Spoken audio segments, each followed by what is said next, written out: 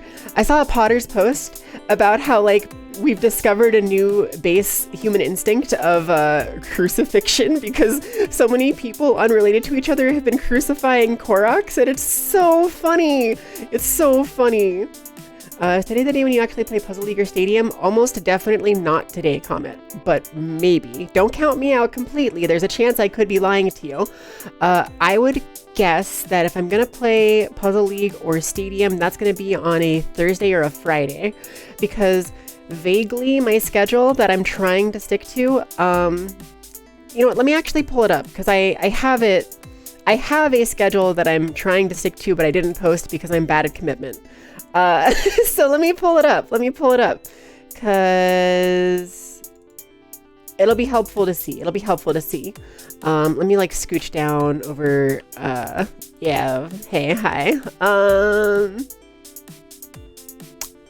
Let's move over here. Hello, why is there no music? What happened to my music? Oh, there we go. Hello. Okay, so here is my schedule in theory. If I actually commit to this or not, we'll see. But my vague plan is Mondays, I stream with Momo, maybe. Tuesdays, I do just chatting streams. Wednesdays are friend days, so we do like Celeste or whatever else we're playing. Thursdays, I can do whatever. Fridays, I play a game of some sort. Saturdays, I can do whatever. And then Sunday, I take the day off. So if I'm going to play Stadium, expect it a Thursday, Friday, or a Saturday, probably. But we all know how bad I am at sticking to schedules, so absolutely no promises regarding that. But I do want to play it. I'm going to switch back over here real quick. I do want to play those games, however, and I do really want to play them, but I also just like enjoy chatting a lot. As you know, I love just like chatting and talking to y'all a lot, probably too much. I realized at some point, I don't know when I had this realization, it's very strange for me because I think a very relatable thing from people that are content creators here, and like maybe you've talked to or listened to content creators talk, but like a lot of VTubers and streamers in general don't think they could do just chatting streams because they don't think they'd have enough to talk about or whatever, right? Like that's a common thing. I think, Comet, you were just talking about thinking you couldn't do a just chatting stream, right? So like, I think it's a very common feeling. And I used to have that feeling too of like, I don't know how I would run a just chatting stream. I don't think I would have enough things to talk about because like, I don't know, I'm just not interesting enough as a person. And then it's like, I kind of just ended up doing mostly just chatting streams anyway for a long time. Like, and enjoying the just chatting sections of my streams that I sometimes would run for like hours without even really meaning to or thinking about it. So like, I guess it just happens. I guess it just kind of happens. It's hard to explain. But like, I basically like, I realized at some point that I started to enjoy streaming more than I enjoyed playing games. And not that I enjoyed streaming games, but that I enjoyed streaming specifically. It was specifically the activity of streaming and talking to you all and hanging out and stuff that made me like happy and gave me serotonin and made me have a fun time. And so over time, I kind of realized that the most fun streams for me are the ones where I just kind of talk to you all. Like we just go from topic to topic, like a little domino effect conversation chart, a little flow chart of conversation that goes from one place to another and shoots all around randomly. And I don't know, I have the most fun streaming when I'm just talking a lot to you all, because like, it's a nice thing. It's a nice thing to realize because it means that I can do whatever I want on stream. I can play games, I can chat, I can do like other things, and it's fine.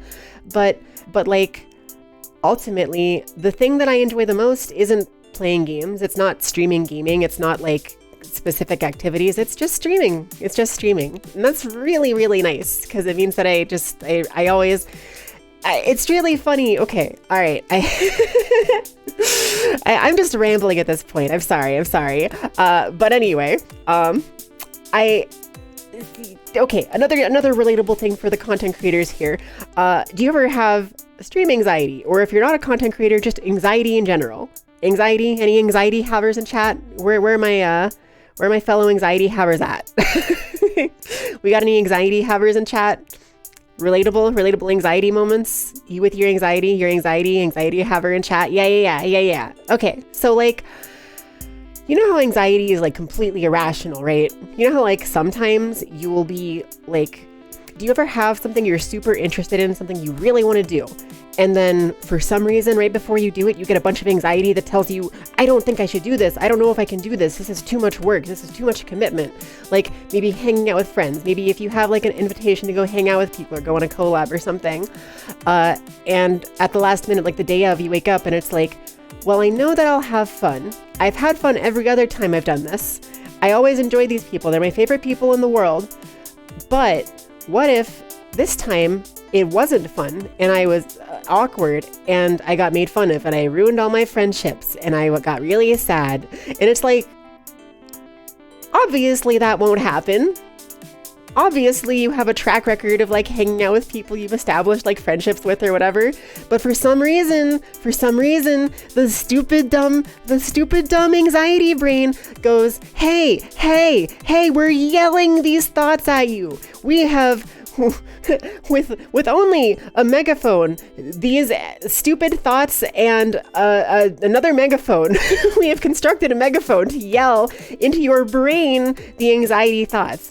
And it's so stupid, right? It's always so stupid because like, it's always something you enjoy. It's always something like you actually want to do. And I sometimes get, like today wasn't too bad, but I sometimes get like anxiety before starting my streams. And often, a lot of days I either won't stream or I will take longer to start streaming than I intend to because I'll get anxiety about it.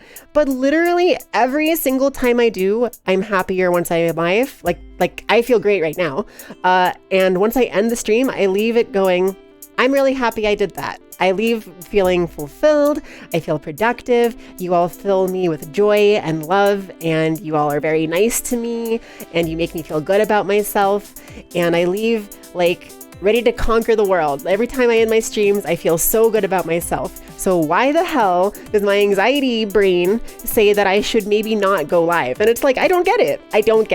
But it's really helpful that I realized at some point that the thing I liked is just streaming and like just chatting and hanging out with you all, because it makes it a little bit easier for me to conquer that anxiety and go, hey, it doesn't matter whether or not you're playing the hip new game or the thing that people want to see, or if you're being the most entertaining person in the world, because you're going to have a good time and people are going to be nice to you and make you feel better about yourself, regardless of what you do.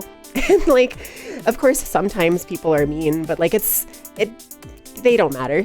The people that matter are y'all, who are my homies, my friends, my amazing, wonderful, I was workshopping some names with people on Twitter. My beautiful, wonderful mint chocolate chips. Maybe that one.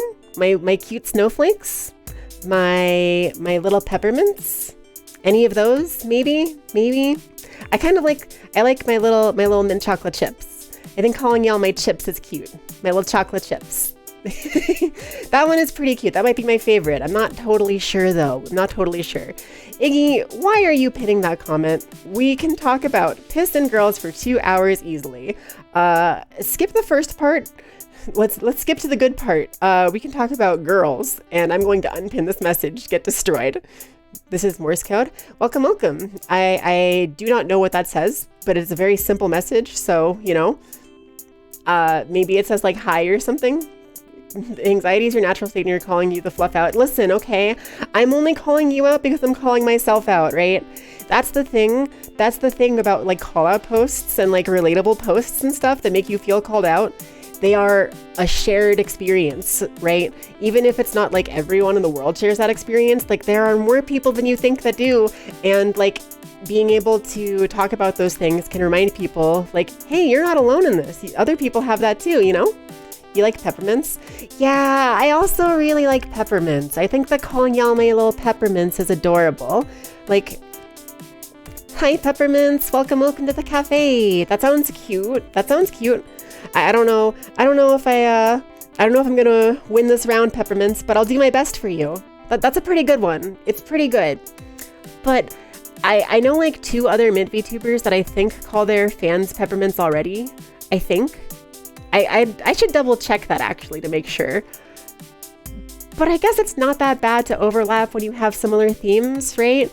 Because like a lot of content creators have similar, like a lot of VTubers especially have similar designs and themes, and it's not that bad. Like if one CTuber were to call their fans their fishies, that wouldn't mean that other CTubers shouldn't call their fans their fishies, I guess, right? Because like they're such generic terms. Like peppermints is such like a normal, like generic, like food item, right? It's like such a little candy. Like of course everyone knows what peppermints are. They're not like it's not like it's a copyright or anything. It just gives me a small pause because I think, do I want to have something more unique though? Like, I don't know. Mint chocolate chips is cute. Peppermints is a little bit simpler. I'm not sure. Hungry now, talking about sweets is making you more hungry. I'm sorry. Also, hi, King Elf. I don't think I said hi to you, but hello. Peppermints are yummy, but what you want to know is what minty tastes like. I taste like mint. This is well documented. Of course, I taste like mint. What if a fish tuber called their viewers barnacles? That is very cute. That's very cute. I like that. I think that's a really, really, really cute one. Any fish tubers, take the name while it's here. It's hot off the presses. Barnacles is a cute name for your chat. How are you, my York peppermint patties? I would get sued. I might not actually get sued, but like maybe kind of a little bit. If you called someone Lovelies of the Mountain and someone else did the same, you get suspicious, but just Peppermints is perfectly okay. That's a pretty good point. I don't know who Lovelies of the Mountains like name is for their fans or anything, but I think of like the Game Grumps calling their fans the Lovelies, right? That one is a little bit more, I mean, it's still kind of generic, but it's a little more specific, I guess. What are some like, I can't think of very many content creators that have cute names for their chat actually off top. Is that not actually that common of a thing? Or maybe it's like more popular in Japan or something? I'm not really sure. I can't think of that many. I go to the Jacksepticeye School of Fanbase nicknames. Don't use one because it's impersonal. That's pretty fair. Also, thank you for the bits, Void. See, it's kind of impersonal, but also it's like really cute. I just think it's cute. I just think that it's really cute. Like, I feel like I'm a pretty personable streamer. I feel like I talk to you all directly a lot. Like, I even call you out by name a lot and stuff, and that's not going to change, like, no matter what. But I think having a cute name like Peppermints or something would be really it would just be really cute. And, like, that's me. My brand is being cute and gay and loving girls and loving ice cream. It's all I do. It's all I have going. Let me have this. No, I'm joking mostly, but we dab. Woo! And dabbing. That's true. I do have dabbing. That is true. And the flip off, I can also say fluff you. Fluff you. Fluff you is part of the brand. What the fluff is part of the brand.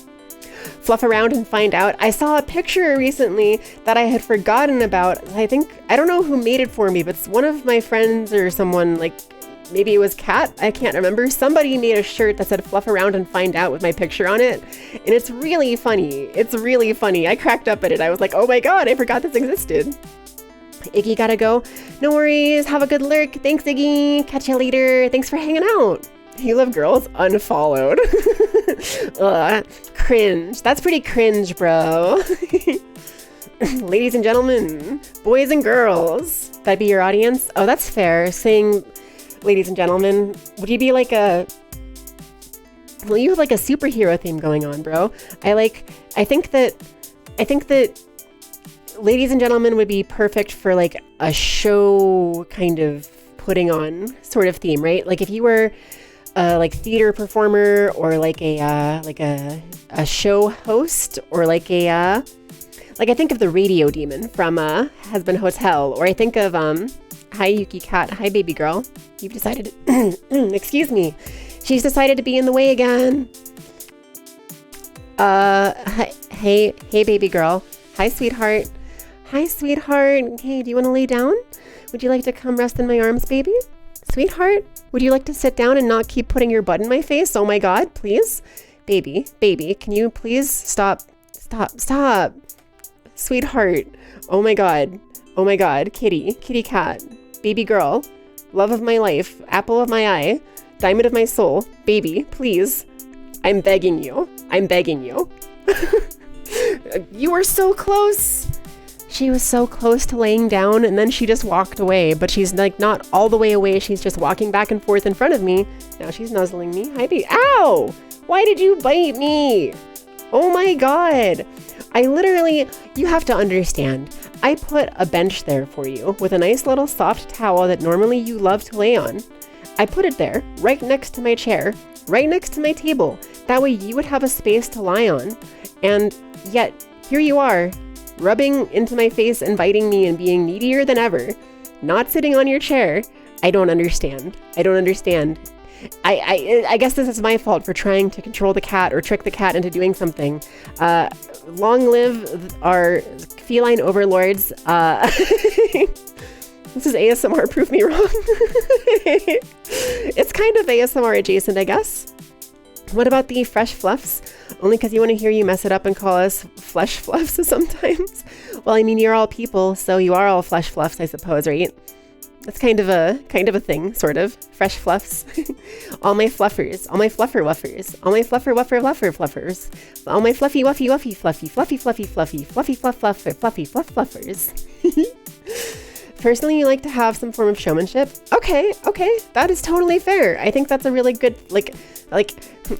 I think there's a really fun thing to do with that I haven't really seen any other VTubers do, but like being kind of a show host or being a showman kind of like for your theme and being like, ladies and gentlemen, boys and girls, welcome to tonight's show. Like, I feel like there could be a lot of fun to be had with that, right?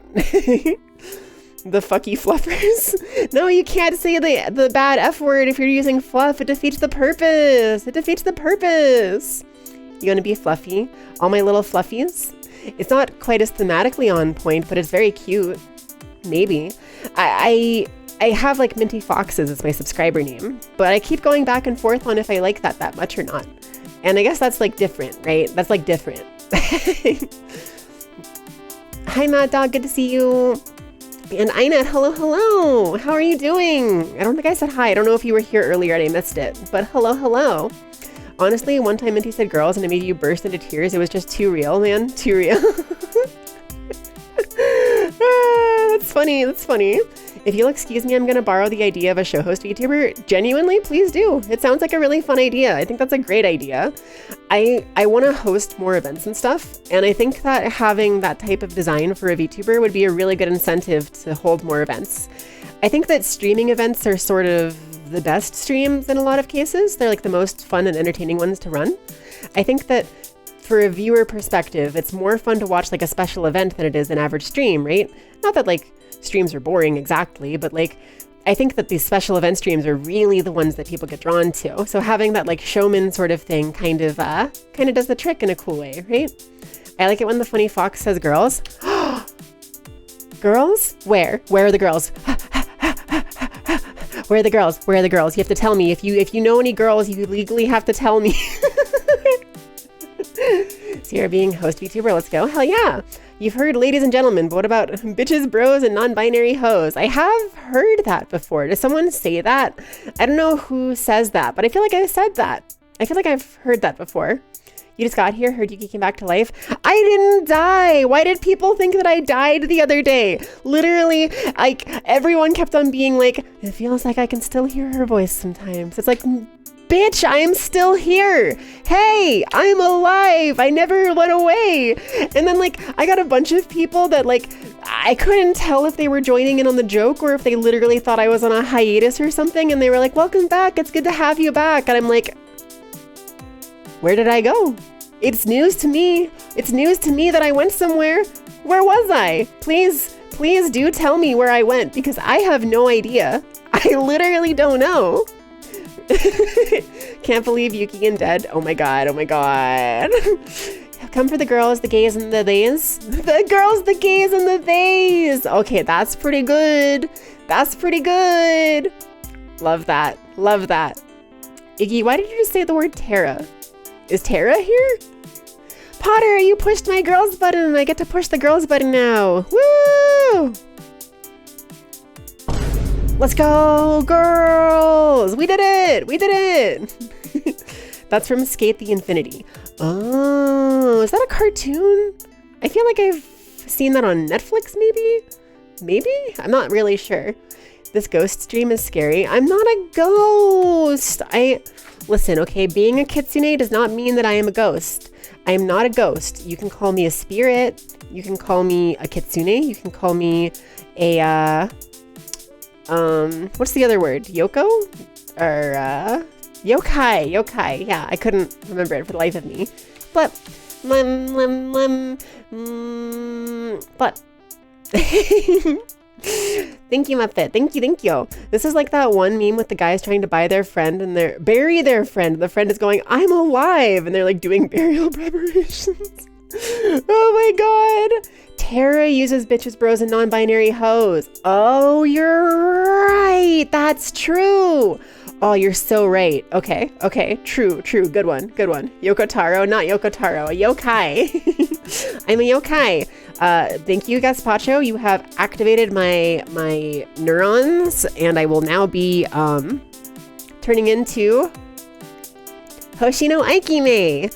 Hello. Welcome, welcome. Something, something, wise our love. Welcome, welcome. How are you all doing? Hi. Fun fact. I can't stream with it, so I'll have, I might be able to show it briefly and then switch back off of it. But someone made a really cool, like, Hoshino Ai model, like a live 2D model that's really good and it's free to use and it's on Twitter.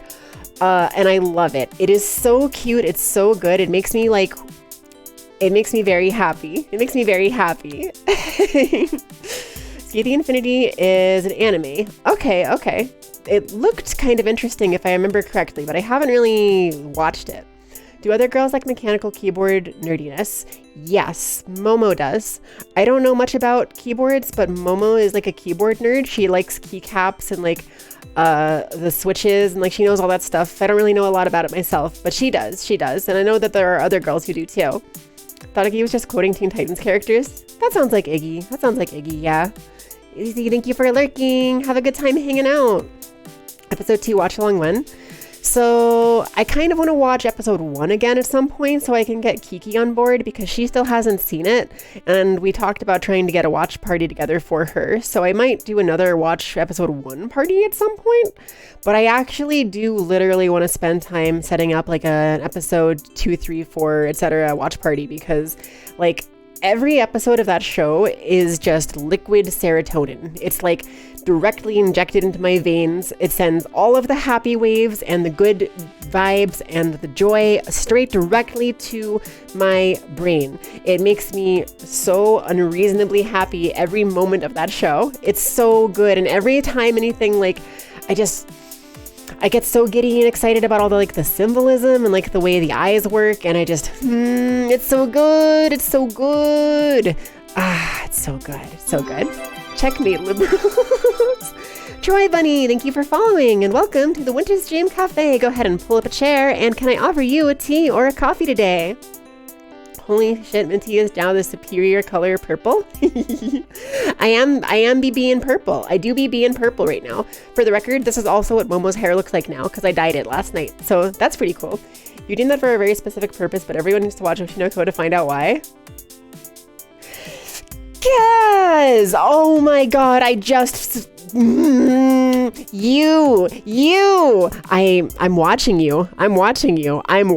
I see you. I understand your joke. I hope no one else does if they haven't seen the show yet. If they do, I'm taking it directly out of your paycheck, Gazpacho.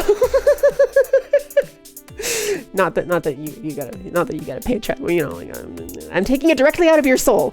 I'm taking it directly out of your lifespan. I'm a kitsune, so I can take people's life essences or whatever. I will be subtracting years from your lifespan for every spoiled person on Oshinoko.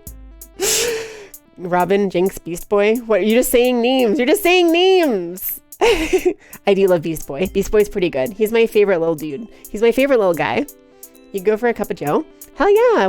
How do you like your coffee, little bro? Do you like it with cream and sugar? Do you like it a little more dark roast? Do you like a blonde blend? Do you like a coffee taken black? Like, how do you like your coffee? I actually don't know. Watched it and don't get it. That's fine. If you don't get it, it's no big deal. Don't worry about it. Don't worry about it. No worries. It's just gazpacho being a problem. Purple Yuki reminds you of anarchy stalking. Yeah. Panty and stalking. I definitely could understand that. It also reminds a lot of people of the Pony Girl. Which one is that? Twilight Sparkle? I think it's Twilight Sparkle, right? You went straight for the timeout. Deserved, honestly, deserved. Just got it. Honestly deserved. So deserved. 3 cream, 3 sugars. You're so based. You take after me. That's exactly how I would do it too. That sounds perfect. That sounds perfect. You mean Twilight Sparkle? Wait, did I not say Twilight Sparkle? What did I say? Did I say Twilight Princess? Because that's not quite what I meant. That's not quite what I meant.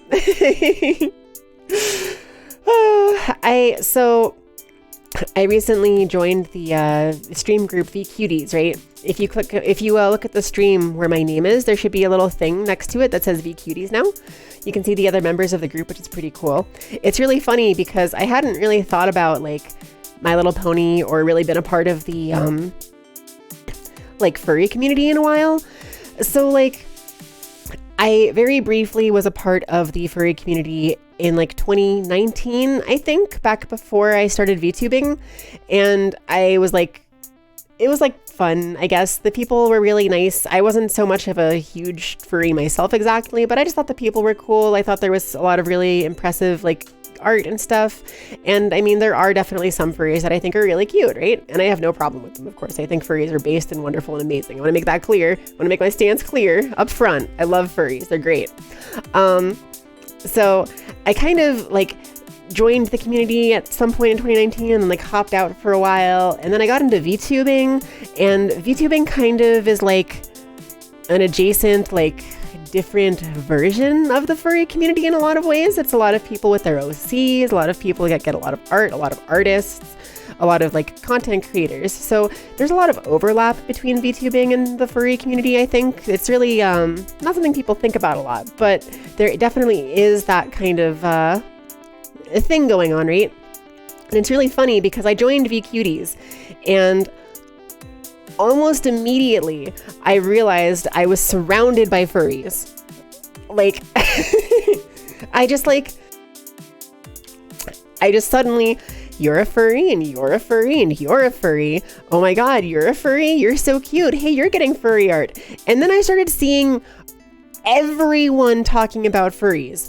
I saw Chibidoki say that, oh my God, I think I'm becoming a furry. I saw Freya say like, hey, if you follow this account, you're a furry. I've seen Momo falling down the rabbit hole of like becoming a furry. I've seen like so many VTubers being like, guys, I think I might be a furry. Like, I've been seeing more and more and more people in the community becoming furries, and it's really funny to watch because like there's always this like back and forth, are they, aren't they, kind of like sort of shame involved where people are like, I'm not a furry, I'm not, and it's like, who cares? It's great to be a furry. Furries are awesome. They're great.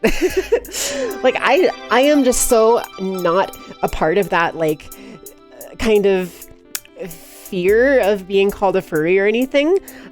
Sure, it's not necessarily my exact favorite thing ever, but like I'm a fox girl, so I'm pretty close to kind of like furry adjacent anyway, and I think furries are cute. So like I have no problem with them. Furries are great. But it's so funny how people are so like, I don't know, maybe I'm a furry, I don't know, I'm not a furry actually, I don't think so. And it's really cute, Also, oh my gosh, hello, welcome to, is that Nost Zone? Did I say that right? Nost Zone and Psycho the Octo and Vince45no6685. Welcome to the Winter's Dream Cafe. Go ahead and pull up a chair, and can I offer you a tea or a coffee today? We're talking about furries, of course. Very, very usual conversation topic, of course. Most streamers talk about furries every stream, right? That's like a common thing. Every streamer talks about furries, right? You weren't typing on mobile. You'd have clipped that out of context. Which one? I don't know what you're talking about. VTuber avatars were always just shaved furries. That's a pretty funny way to interpret that. Furry community and VTubing is a Venn diagram with the VQTs in the middle. That's kind of true. Yeah. Oh, but I brought that up because there's a couple members in the group that like have like pony OCs that are kind of like the My Little Pony ponies. And one of them it got a whole conversation going about how like a bunch of the members of VQTs have their own old like pony OCs from back when they like did that, right? And it's really funny, like My Little Pony got such like a bad rap for a while because of the whole brony situation, but like legitimately there are so many girls that just like love My Little Pony unironically, and it's not like weird or bad or anything despite the like reputation it got amongst people online. So it's like, it's really just very wholesome seeing people like unironically enjoying that kind of thing. And it makes me really happy. It's like, it's been really cool because VQTs has just kind of thrust me into a community of people that are really unapologetically themselves and are very like really, really adorable and cute and talented. And I'm just very grateful to be a part of it. It's really cool. You like furries when they're cute, not into the suggestive stuff? Yeah, that's fair. I'm definitely much more of a cute furry kind of person. I also have like a specific type of furry I like the best, which are the like the Wolfie Chew kind of furries, if you're familiar with those, where they're technically covered in fur, but they're basically just kimono mimis otherwise. Like if I had my current model right now, except I was covered in fur instead of skin, that's the kind of furry that I would like kind of like the best, right? Maybe with a slightly pronounced nose or something, slightly, but I don't actually like the ones that have like the specific muzzles and stuff, like the maws and things like that as much. I don't like the ones that are like way more like feral is the word, I think. Feral, more animalistic looking. I don't have a problem with them. In fact, some of them I actually really love. I've been seeing this one that Momo showed me called Wifer recently, which is like a little red dog, and it's so cute. They're like, but I like them in the like cartoon character way, right? Where they're like little cute, they're little dudes, they're little guys. They're like my favorite. I love those ones. They're so good. You feel so bad for the MLP community after the jar post dropped? Literally same. They got done dirty. They got done so dirty. It's crazy. The furry IRL subreddit has a ton of good furry memes and art. That's fair. I can't say that I've ever gone to the furry IRL subreddit, but it's probably a fun place.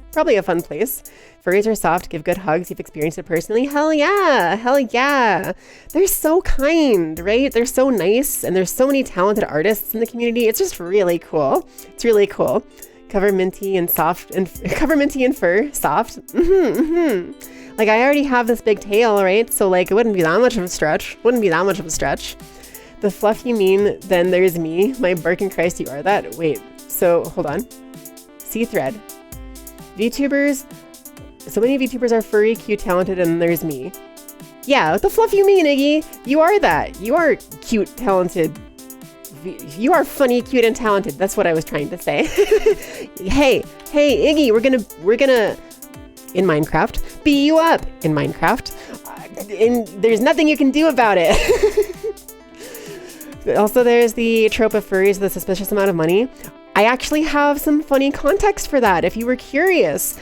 So, because I joined a local furry group at some point on like Telegram, which by the way, if you ever want to join a furry group, go check out Telegram. They're all on there. A lot of them are...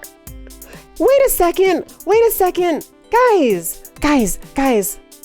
How do I show you this? Hold on. How do I show you this? I need to show you something really quick. Let me go over here. Hi. Hello. Do you see that number at the top up here? We did it. We just hit 5,000 followers. I didn't even notice, Vince, you were my 5,000th follower. We just did it. We just got to 5K. Oh my God. That's so cool. That's so cool. Thank you, everybody. Thank you, thank you, thank you. That's so exciting. Okay, I'm going to go back to the screen, but thank you. Thank you, thank you. Happy 5K. Oh my gosh. I really appreciate that. Thank you for the bits, little bro. Thank you. Yuki stays winning. Let's go, let's go, let's go. Okay, back here, back here. Hey, hi, hello, how's it going? How you doing? Hey, little mama, let me whisper in your ear. Let me tell you something that you want to hear.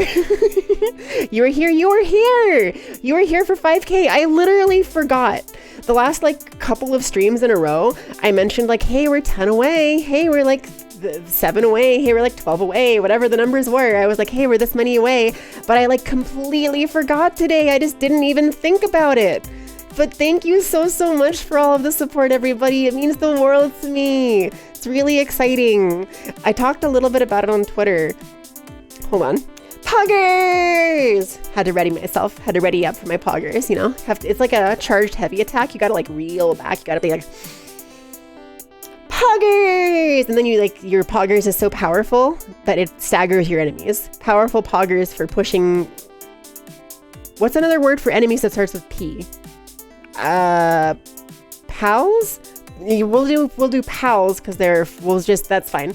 Powerful poggers for pushing pals. Powerful poggers for pushing pals. It's a tongue twister. It's a vocal warm-up. Everyone with me now, okay? Powerful poggers for pushing pals. Powerful poggers for pushing pals. Powerful poggers for pushing pals. Powerful poggers for pushing pals. Good. Okay, we're all warmed up. We're good to go. Frame 1 poggers, no end lag. So true. So true. You got whooshed? Whoosh! Next goal, 1 million. I mean, I'm gonna hopefully hit a few other numbers before 1 million, but I mean, that is a cool goal eventually, right? That's a cool goal to go for eventually. Sorry, I totally got completely sidetracked from what I was talking about because the 5K just got me so excited. I was in the middle of a thought process, but I saw the even 5,000 and I was just oh my god. Oh my god. Because I just completely forgot and it just slipped my mind entirely. Oh, okay, random question. What all did you eat today? Did you have a good breakfast, everyone? Or maybe a good lunch or something? So far for me, I woke up and took my meds. Don't forget your meds, by the way, if you need to. Reminder for that. I did some post-surgery maintenance. I did a bunch of dishes and cleaned the stove. And then I made myself 2 fried eggs over medium and 2 pan-toasted pieces of sourdough bread. And oh my god, every time that I have the energy to make pan-toasted bread, it is the best thing that I've ever had. It's so good. I am so gay for pan-toasted bread. It's amazing. It's amazing.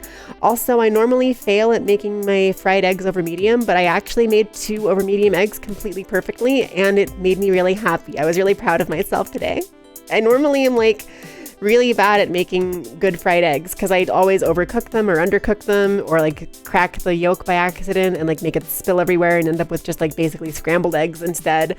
So I was really, really happy today that they actually worked out how I wanted them to. It was really good. It was a huge W day for me. We're on back-to-back W's for me right now. I have a successful bleach, dye, and haircut job for Momo. I have a successful fried egg breakfast with pan-toasted bread, and we just hit 5K followers. We are back to back winning recently, and it's so good. It's so good. You had chocolate and chips and mints. Did you actually? Also, hi Nevi, sweetheart, how are you? Please tell me that you're gonna eat something a little bit better later, right? Please. That's not exactly the healthiest options in the world or the most food ever. So please do take care of yourself, Nevi. You ate some bread because you've been having stomach problems since yesterday. Understandable. Bread is good, based, the best. I love bread. We be loving bread in this house. We love bread here. Cancel the frame 1 poggers into an up-based, and then finish it off with an aerial epic. Oh! Frame 1 poggers into up-based and finish it off with an aerial epic. That's a simple bread and butter combo for our gamers on the interwebs. Minty the Egg Master. I learned, okay, I need you all to make me a promise, okay? I'm gonna tell you something. Hey, this is just for everyone here right now, okay? I'm gonna tell you something. You can't clip this. You can't clip this. Okay, pinky swear? Pinky swear? Hey, pinky swear? Pinky swear. Secret information coming up, okay? No sharing this. This is top secret information because I really want to use this information to make a TikTok or a short or something and then post about it on Twitter and like on YouTube Shorts, because I think that this is a piece of information that's going to get a lot of people's attention and confuse a lot of people and get a lot of people to do something stupid. And I really, really, really want to prepare something with it before I share it with the larger audience of the world. So pinky swear, okay? Pinky swear, top secret. I accidentally today learned that if you have an iPhone or maybe an Android, I'm not completely sure about that, but a phone with a touch screen, specifically an iPhone, does definitely work. You can use the touch screen with an egg. If you just have an uncracked egg, not cooked, not hard boiled or anything like that, and you just use, like you hold it and use the shell, it activates your touchscreen. It makes your touchscreen work. And I think that is so weird. And I really, really, really think that it would be very funny if like I shared that information in the form of a short or something, and suddenly a bunch of people went and started trying to use eggs to make their smartphones work. I know, it's so weird, right? It's so weird. So here's how it happened. I had been cleaning and making breakfast and stuff, so I like put my phone down on the like cutting board next to the stove without like thinking about it. And then I like accidentally grabbed an egg a little bit too early before I was ready to crack it. So I had to put it down for a second. And I went to go put the egg down, and I just like, I don't know why my brain was like, oh, put it here. Wait, actually, I do know why. Hold on. I'm recovering the thought process as I'm going through the story. I went to put the egg down, but the cutting board is completely flat. So the egg is very likely to roll off of the cutting board. But instead, I put the egg on my phone because it has a case that is kind of lipped on the edges that could stop it from rolling. And I put it on my phone, and it just, first of all, my phone turned on. And I was like, that's normal enough. You know, it reacts to touch, even if it's not necessarily like a finger. And then the egg rolled slightly. It rolled to the left, and my screen started to scroll to the left. And I was just like, what? Like, it blew my mind. I was like, what the hell? How is that happening? The model is freaking pretty. Thank you, user HDib. I forget, did I ever ask you if you have a preferred name to go by, or if user is okay, or just like HDib is okay? Please let me know. Wait, BRB, gonna try this? Please feel free to try it. My only request, my only pinky promise request is that you let me, you wait until I can make a little recording of it to post as a short or something before you share it with the larger audience of the world, okay? I'm not gonna be like crazy upset if you do or anything, but it would be nice if you waited. I would appreciate it, because I think it's a very funny thing that people are gonna eat up on the internet, right? I think people are gonna eat that up. Hey, why must you throw so many cataquacks at me? Why must you throw so many fruit snacks at me? I like fruit snacks, but those ones are kind of bad, okay? Those ones are kind of bad. We need an Android user to try this. I think Taylor might have an Android. Maybe I can ask him. I don't know any people that are specifically Android users off top, mostly because I don't know which phones people have off top, but maybe. Hi, Blaze. Good to see you. I'm good. I hope you're good. I hope you're having a good day and a good start to your week so far. It works on both? It works on both! Iggy, based. Are you an Android haver, Iggy? Oh, that's so cool. Why does it work? Why does that work? I'm gonna have to post that, and then here's my goal, okay? here's my goal with this discovery. I want to post this and have it go like semi-viral and have like people be making their own versions where they put like they like try it themselves. It doesn't matter if I get the attention for it. I just want other people to try it. And I eventually want it to get to be so big of a like trend that John Green does one of his shorts where he explains the phenomenon, where like it'll be like somebody doing that and then it'll cut to John and he's like, so here's why that works. You see, eggs actually are filled with electricity, or like whatever reason he says for it. Like I want to see that. That's my ultimate goal. If that happens, then I've succeeded as a content creator. It works on those organic eggs too. That's so interesting. You wanted to see if maybe it was your case? Nah, fam. It's just the phone. It just works. Eggs don't have a protective film. So... NYA. NYA. Yeah. Thank you, curator Koriko. Thank you so much for the resub for 21 months. That's crazy. I really, really appreciate that. Thank you so much for being one of my Minty Foxes for so long. And thank you for being one of my peppermints. Maybe? I still can't decide if that's what I want to go with or not. You pesky bird. Welcome. Thank you so much for following. And welcome to the Winter's Dream Cafe. I'm your host, Minty Yukime. And can I offer you a tea or a coffee today? Also, hello, VR Conqueror. Welcome as well. I have to say, your name, you pesky bird, makes me think of this one meme of the like... It's like a picture of a dog that has like a log in its mouth, and it's really funny because it's a picture of the villain from The Incredibles, I think. It's like a picture of the dog with a log, and then the villain from The Incredibles saying, "You pesky dog, you got log."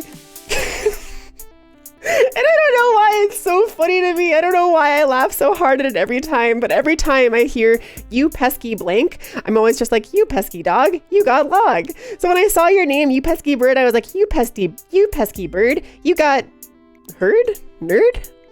I couldn't think of a word that rhymed other than herd or nerd, but like, you pesky bird, you got nerd.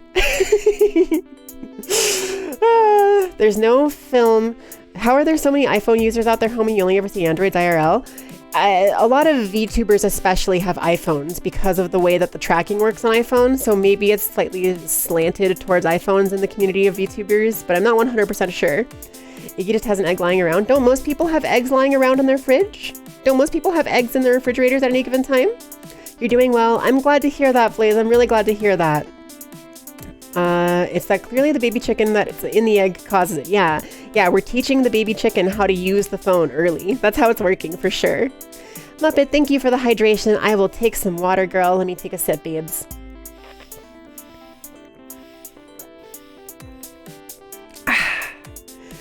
Perfect. Thank you very, very much. I feel like it might be the roughness of eggs. Maybe? I don't really know. The grand purpose. You mean the cell inside? Yeah, I guess so. No. Potter. You're banned. Potter, you're out of here. None of that. You thought of something? Thank you for adding a chocolate chip / peppermint to my sundae. That's pretty cute. That's pretty cute. Thanks for adding a chocolate chip to my sundae today. Thanks for adding a... Would that be something I would say to people who follow then? Because I do already do the welcome to the Winter's Dream Cafe bit where I say, can I offer you a tea or a coffee today? Which I think is pretty fine. I'm pretty fine with that. But I do think that saying, like, maybe for subs, thanks for adding another chocolate chip to my sundae, that's a pretty cute idea, I think, actually. That's actually really cute. I might do that. For subs. You're such a smart person. You're so smart. Thank you for thinking of everything for me because I am too stupid to think of things on my own. So then at the end of the month, you'll have your 6-month badge? Hell yeah! Wait. Comet. Why would you have a 6-month badge? You've been a subscriber for 31 months. What? What the heck? Want to try the phone thing with other weird things? Well, I know you can do it with your nose and your tongue. Those ones are the ones you can do. I don't know about other weird objects, but yeah, kinda same. You pesky fox, you got box. I know you said girl, but it's, my brain is like, it has to rhyme. It has to rhyme. It has to rhyme. You were mostly taking a drug that baby chickens causing the egg to scroll. Oh, fair. Was one of the Scooby-Doo movies? I don't know. I don't think so. Face ID tracking supports expression capture that Android's native tracking API doesn't. Right, exactly, because the iPhone has like the Face ID software or whatever, which it uses. Like you said, you said that. I don't know why I just said it like you hadn't said that. But yes, it says that it uses that Face ID, which is really cool that it can do that, and it makes the tracking a lot smoother. You just got done playing a session of Xenoblade. Shulk's battle quote, pesky thing. Pesky thing. I thought Shulk's battle quote was, I'm really feeling it, or backslash. Laid the egg fresh for the experiment. Understandable. Iggy confirmed bird. Never let them live this down. Iggy is a bird now, okay? Iggy's not a tree, Iggy is a bird. Thank you, Void, for the bits. Was the dog log thing from one of the Scooby-Doo movies? I don't think so, because I don't think it was like Scooby-Doo. I don't think it was like Scooby. I think it was just like a little fluffy dog that had like a hilariously large log for how small it was. I think that it could have been from the Scooby-Doo movie, but like, I just don't think so. But it could be. I don't really remember for sure. Suzu! Fluff you! Hey girl, what's good, bitch? Hey, how you doing? Hey little mama, let me whisper in your ear. Let me tell you something that you want to hear. Hey, Suzu! What the fluff is up, bitch? What the fluff? Step the fluff up, Suzu. What the fluff is up, Suzu? How are you doing? Can we get a shout out for Suzu if we haven't yet? I'm a little bit behind on chat. Let me check. Did we do that? No. Can someone do that for me, please? I'll do it in a second if you don't, but that's fine.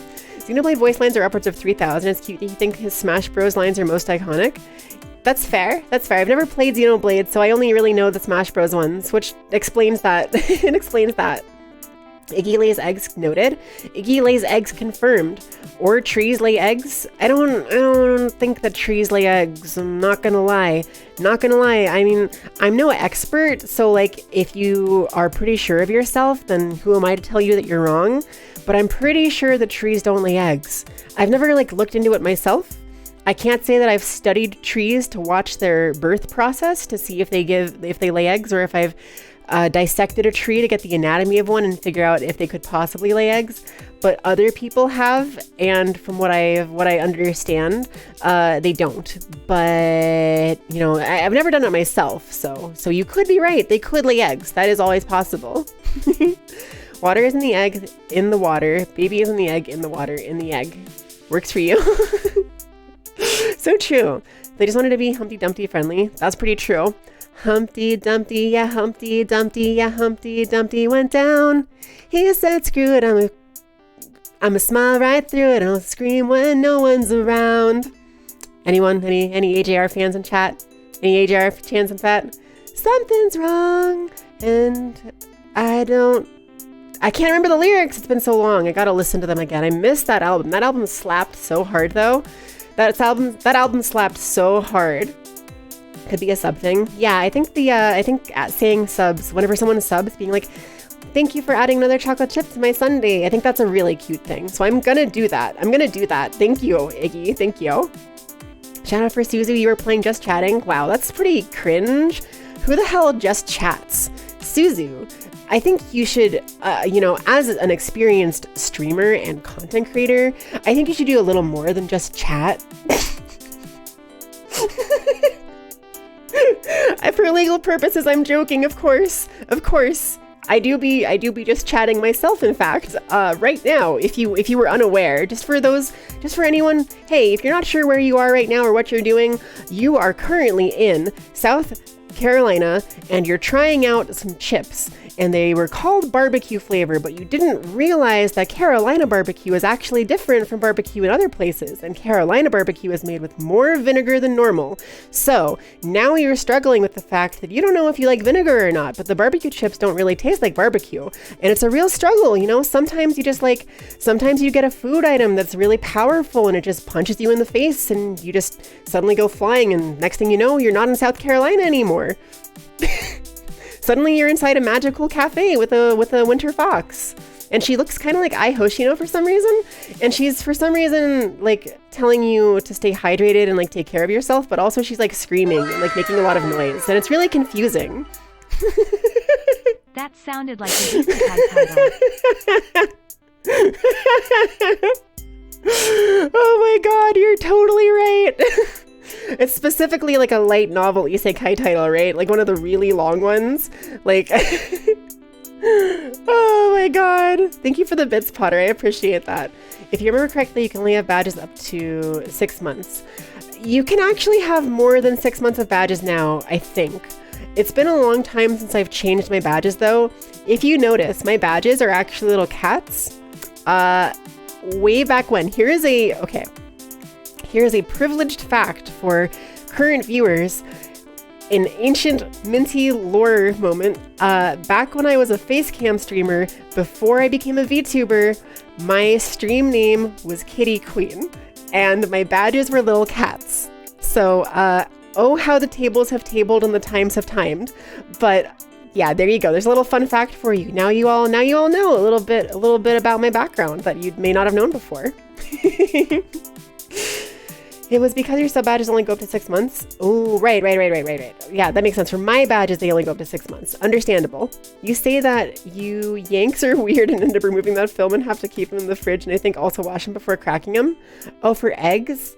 Yeah, for eggs, we have to like wash our eggs and keep them in the fridge and stuff, and like they stay in cartons now. So they're like slightly less fresh, but they stay like fresh or like good longer that way. I've recently started freezing bread. Freezing bread is so good. It is the best thing in the world for me because like I love bread, especially like bakery bread, like sourdough and like rosemary and sea salt and like garlic roast and like Asiago cheese bread, but they mold so fast. And I never am able to eat the whole loaf before it molds. So I've started doing a thing where I'll get a nice loaf of bakery bread, I'll eat a couple pieces, leave it out for like a day or two, and then after I've had a little bit of the fresh bread, I will put it in the freezer. And then once you have it frozen, it's really nice because it stays fresh, it doesn't mold, and you can take it out, set it in the microwave for a couple seconds, and it'll like defrost a little bit and get really nice and soft, and then you can toast it or do whatever with it, and it's like fresh bread. It's really good. I really have been enjoying my freezer bread recently. The sourdough toast I had this morning was freezer toast. Shulk backshots go wild. Backslash in British. Backslash. Okay, I have a fun exercise. For you all. So, I don't know if any of you can do British accents or not. Do we have anyone here who can do a British accent? Off top, maybe? Yes, no? If you can do one, this will be less relevant to you. Or maybe it'll still be interesting to think about. But if you can't do a British accent, you might be surprised about what I'm going to tell you. So, a British accent, primarily, the difference in regular like English accent and British accent, or like regular American accent versus like British accent, is that Americans kind of speak from like their normal resting sitting place is kind of in the like middle back of their throat, the like middle back of their vocal cords and stuff. Whereas British accents, they kind of talk a little bit more forward. If you imagine that you're talking up in the roof of your mouth and like kind of in the nose section, you end up having more of the British accent. Even if you just try it with me, you might find yourself speaking a bit more British without realizing it or understanding that you like did it. It's just imagine that you're moving your voice from the back of your mouth to the front of your mouth and give it a try. You're from Bristol? Yeah. Sorry, you mean Brizzle? Brizzle. You can't do a British accent. It keeps Tokyo drifting to an Australian accent. Okay, to be fair, Australian accents are extremely similar to British accents because they are just British accents that change slowly over time. They are British people that invaded Australia and just stayed there and developed their own slightly different accent. So it's still a British accent. It's the good eye, mate. Welcome to Outback Steakhouse. I'll be your host today. It's like a little bit more, I don't know how to describe it. Good eye, mate. It's got a certain quality to it that I don't really know how to describe. I don't know the specifics of the Australian accent. All I know is that if you move your voice to the front of your mouth, you end up with a British accent a little bit more. Maybe not a perfect one, but it's definitely the start of one at least, and it's not too bad. It's not too bad. Minty, Xenoblade, voice lines are upwards. Oh, I'm so far behind on chat. Whoops. Let me just catch up. I don't need to be behind. That's fine. Brizzles, great. Brizzles, Gert Lush in it. Stay out of L dub though. I don't know. This is a level of British beyond my means. You're feeling full of beans? Full of beans? You've heard of full of soup. Now get ready for full of beans. Instead of being full of soup, you are full of beans, mate. Also, I totally got distracted because I was so focused on the British accent. But Gamer Taco, thank you so much for following. Welcome to the Winter's Dream Cafe. I'm your host, Minty Yukime. Thanks for stopping by. Go ahead and pull up a chair, and can I offer you a coffee or a tea today? She's tricking you in chat. She's actually British and has been putting on an accent this whole time for precisely this moment. Listen. I swear to you that's not true, because I think British accents are really cute. I know that there's like a trend and like a meme of making fun of British people online, like saying like British derogatory or saying like censoring it out like it's a slur or something. But unironically, I really think that British accents are quite pretty. I think they're very nice. They have a certain quality to them that's just a little bit fancier, and it makes me feel comfy. Something about, like, if you've ever heard Hazel speak, her accent is just so comforting. It makes me very happy. I wish that I had the resting British accent, because it's really, really cute. I think it's very pretty. I actually unironically really like it. Love that your first example that came to mind involved Outback Steakhouse. Good eye, mate. It's because whenever I think of Australian accents that are extremely stereotypical, that's the first example I think of. And the first thing I could like give as an example, right? The first okay, here's a trick, okay? If you want to be able to say good eye, mate, like the Australian accent way, don't say good day, mate. Say good, like a good quality, good. Eye as an eyeball, and then mate. Good eye, mate. And it just comes out Australian. It just comes out Australian. I don't know why. I'm not sure the specifics of that one. I don't really know how that works, but it does work that way, and I think that's really funny. That's not that your accent slot is already filled up by the Brazilian accent. Understandable. Brazilian accents are chef's kiss. They're really good. Really good accents, for sure. Brizzles get... Oh, I already read that. From the back to the front of your mouth. What? How the heck do you move your voice? So when you speak, if you imagine that when you're speaking, you can kind of feel where your voice is coming from in your throat, right? And you can kind of pull your voice back to get more of a deeper voice, or pull your voice up to get more of a high-pitched voice, right? And you can also kind of move your voice, like imagine that you're speaking from the front of your mouth, and if you move your voice to the front of your mouth, it'll sound more British. I don't know how to describe it exactly. You know how you can speak if you speak all the way up here in your like nose and like your head voice, you get a bit more nasally, you kind of sound like a nerd or a kid or something. You can kind of move where your voice is like resonating from. I don't know how to describe it really other than that. It's like a mental thing of describing how and like where your voice comes from, I guess. So like you can probably modulate your voice up and down at least, right? Like lower pitch to higher pitch, like do re mi fa sol la ti do. Like you can do that, right? So whenever you say do at the beginning, your voice is moving lower, whereas whenever you say la ti do, your voice is moving higher up towards your like head, right? It's kind of like that. Not exactly, but like kind of.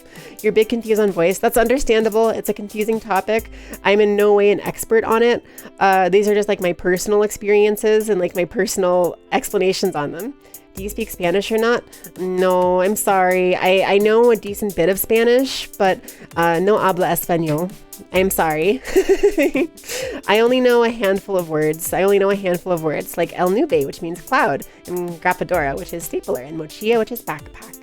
I know some other ones too, but I'm nowhere near fluent in Spanish. I just know a handful of random Spanish words and could probably piece together most Spanish sentences. If like given time to read them, I could probably figure out what they mean in most cases, just because they're like Romance languages and stuff.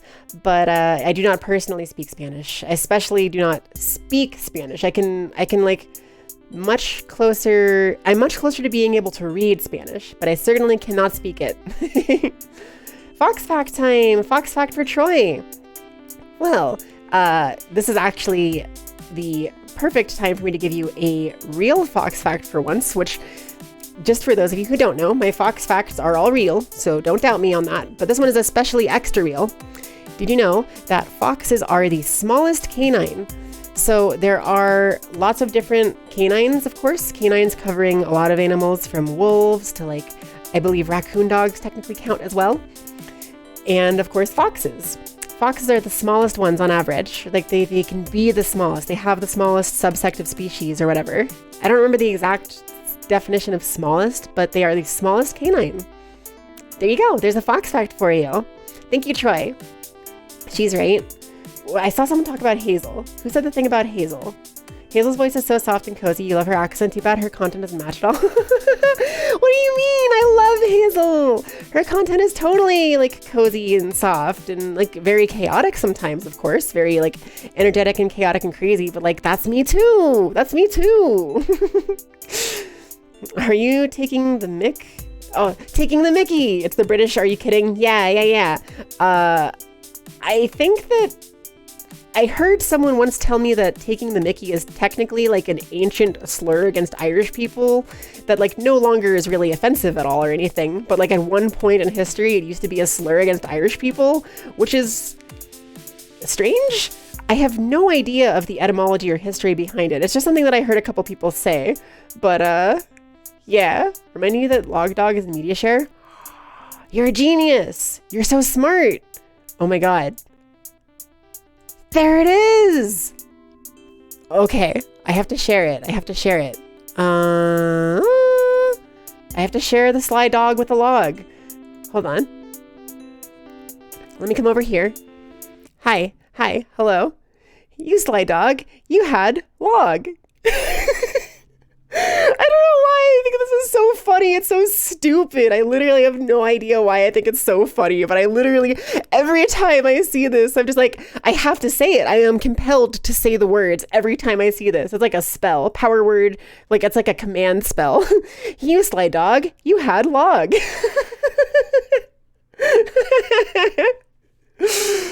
Oh man, and every time I hear you sly blank, I'm always like, you sly dog. Or I guess it's not you pesky, it's you sly. Oh, so I was conflating you pesky with you sly. Interesting. My brain just switched the chords. That's funny.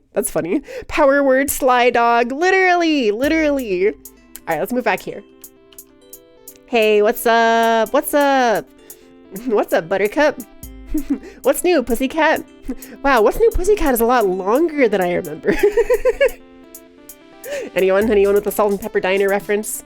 Am I completely alone in the Salt and Pepper Diner? Word of power unlocked, sly dog. So true. The target must say, you sly dog, you had log. That dog got them Chad jaws, bro. How the fluffy hole in that log. For real. Yeah, it's such a big log. It's so good. You tease, you love Hazel so much. Me too. Yuki cute. Hi, Zyko. You're cute too. More like, not minty, more like Burpleberry now. I think that's me, Burpleberry Minty. You could call me Wildberry. How about Wildberry? Does that sound good? I'm in my I Hoshino phase, so, you know, it do be that way. Yuki small confirmed. I do be kind of small. That is pretty true. You had 2 years of Spanish lessons and still can't say anything. Yeah, that's fair. Here's the thing you can say in Spanish. Really simple, one word, ¿quieres? You probably even know what it means. Anyone in chat know what that means? I'm sure some of you meme lords know what that means already off top just because of the memes. ¿Quieres? It's become a meme. Voice training is a mountain you have yet to start on. Honestly, it scares you. If you're gonna be good at any if you're going to be any good at it, and if you're going to out yourself before you're ready by using your trained voice in public. Okay, let me reassure you, Muppet, that first of all, it's a long journey, but you'll get there. You definitely will. A little bit of practice at a time, whenever you can, is certainly going to help you. You will not out yourself in public by using the voice by accident. If you don't mean to use your trained voice, it's almost impossible to do so. It's actually much more of a problem trying to maintain your trained voice and not slip back down into a lower voice or your quote unquote natural voice, I guess. And 3, whether or not you'll sound any good, I'm sure your voice is already beautiful. I'm sure that it's already way better than you give yourself credit for. So you are going to sound good because it's just going to be your voice, but more feminine, or whatever you're going for with it. So assuaging your fears on that, okay? 1, 2, 3. I know it's hard, but you'll get there. You'll get there. You can do that. It's like the first skill you tried learning ever since trans awakening. Oh, fair, yeah. Fair, yeah. ¿Dónde está la biblioteca? Where is the dictionary? That's where is the dictionary, right? Wildberry Yukime, that's me. You know what I'm talking about? The fluffing post about What's New Pussycat being played like 10 times in a row. Yeah! Yeah, the Salt and Pepper Diner skit. It's this whole bit about like, I don't remember the details. Maybe we should listen to it on stream. It's actually really funny. I was thinking of watching some videos and doing a bit of media share on stream anyway, so like maybe we do that. But it's this whole little bit about like playing What's New Pussycat over and over and over again, and how like after the second play, or maybe even the third play, you don't think someone's playing What's New Pussycat a whole bunch. You just kind of think, wow, What's New Pussycat is a lot longer than I remember. It's so good. It's such a good skit. Every game should have repeat magic so other characters have to say things like, you sly dog, you had log. I agree. We should have the sly dog spell in all games. When you mentioned log dog, you thought you meant the dog with a long snout? No, that's the borzoi. I'm Minty Borzoikime. Let me do it for you. Me do it for you. Oh, I love Borzois, little noodle dogs. I love them. They're so good. Mood keeping your voice is so hard. Literally, yeah, very difficult. No way, it's Minty Yuki-ai. Hi, Yoru. How are you? I hope you're good. Can we get a shout out for Yoru, please? I hope you're doing good. That's me, Minty Yuki-ai. Library? Oh, right. Biblioteca is library. I always mix that up with a dictionary for some reason. So where is the library? ¿Dónde está library? I remember one time I was in like Barcelona, and we were getting like a cab driver, and my sister had a backpack on, and it was really funny because the cab driver, he was a very sweet guy, but he didn't speak English very well. So he ran over and like, before my sister got in, he was like, mochia. And like, I understood what he meant because I knew what that word meant. He was like saying, do you want to put your backpack in like the trunk so you don't have to carry it on the seat? He was offering like a kindness, right? But like my sister was so confused. She was like, and it's funny because she actually speaks more Spanish than I do, but I think she just didn't specifically know what that word meant, which is a very funny coincidence. But it was, it was such a funny situation where it was like, mochia? No, I'm good. Like, I don't need mochia. and then that caused a problem because she said she didn't need it or whatever. And he was like, okay, then I can put it in the trunk for you.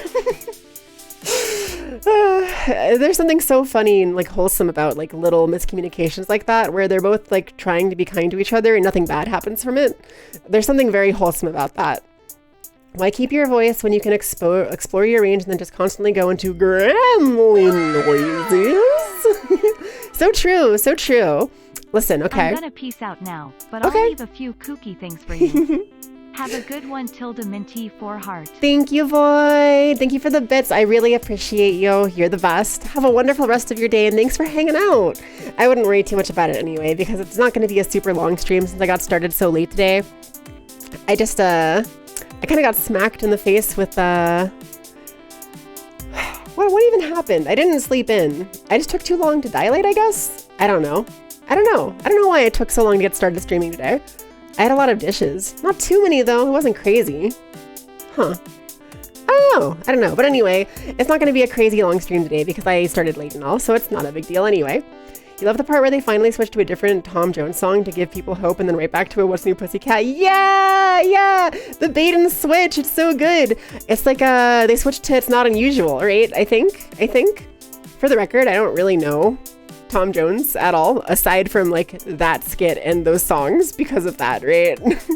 I don't really know a lot of older music. I'm too much of a baby to know a ton of like the like those oldies or whatever. You were playing Binding of Isaac? That's so cool. I love that game. That game slaps. That game is so good. You guess Germans get a bonus since library is already bibliothek here. Yeah. See, Romance languages are cool because they share a lot in common.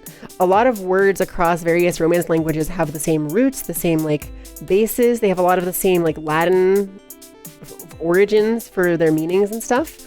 But then you have English, which for some reason was just like, what if instead of that, we just did something completely different to mix up everyone?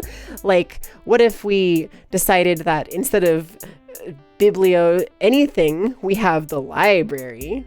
What does library mean? I don't know. You're gonna remember it though. All right. What about fenestration? For like defenestration is like a word for throwing things out the window. Well, there's like various versions of that in other languages, but English? No, we're going to say throw out the window.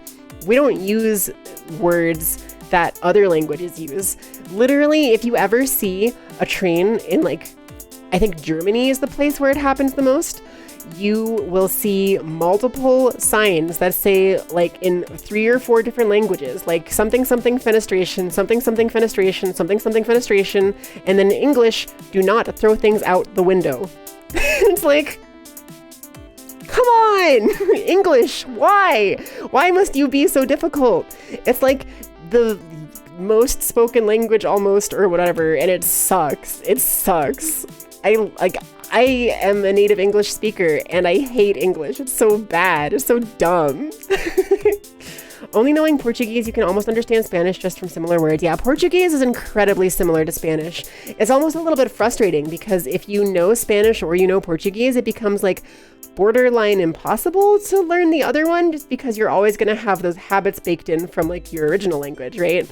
So like it becomes really hard to differentiate the two and keep them separate in your brain because they are so similar. It's kind of what's nice about learning like Japanese or something, like a different, like a Cyrillic alphabet or like a kanji alphabet or like a Mandarin alphabet or like the Korean alphabet. It's nice. What's nice about learning those types of like languages is that they are so drastically different from Romance languages that you're never going to have the problem of like, I'm mixing up my English with my German or my like Spanish with my like Italian, right? You don't have that problem if you're going from a Romance language to like an Asian language or something. It's a lot nicer. It's harder in some ways because you have less context for some of it.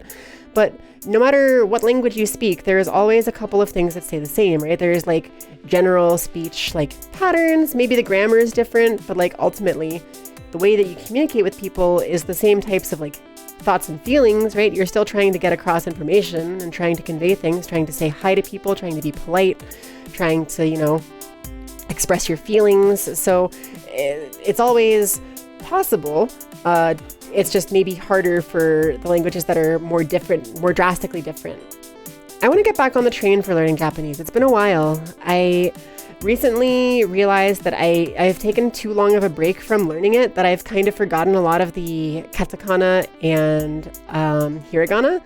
So I've been taking some self-quizzes to try and remember those again. But I'm so far behind on kanji.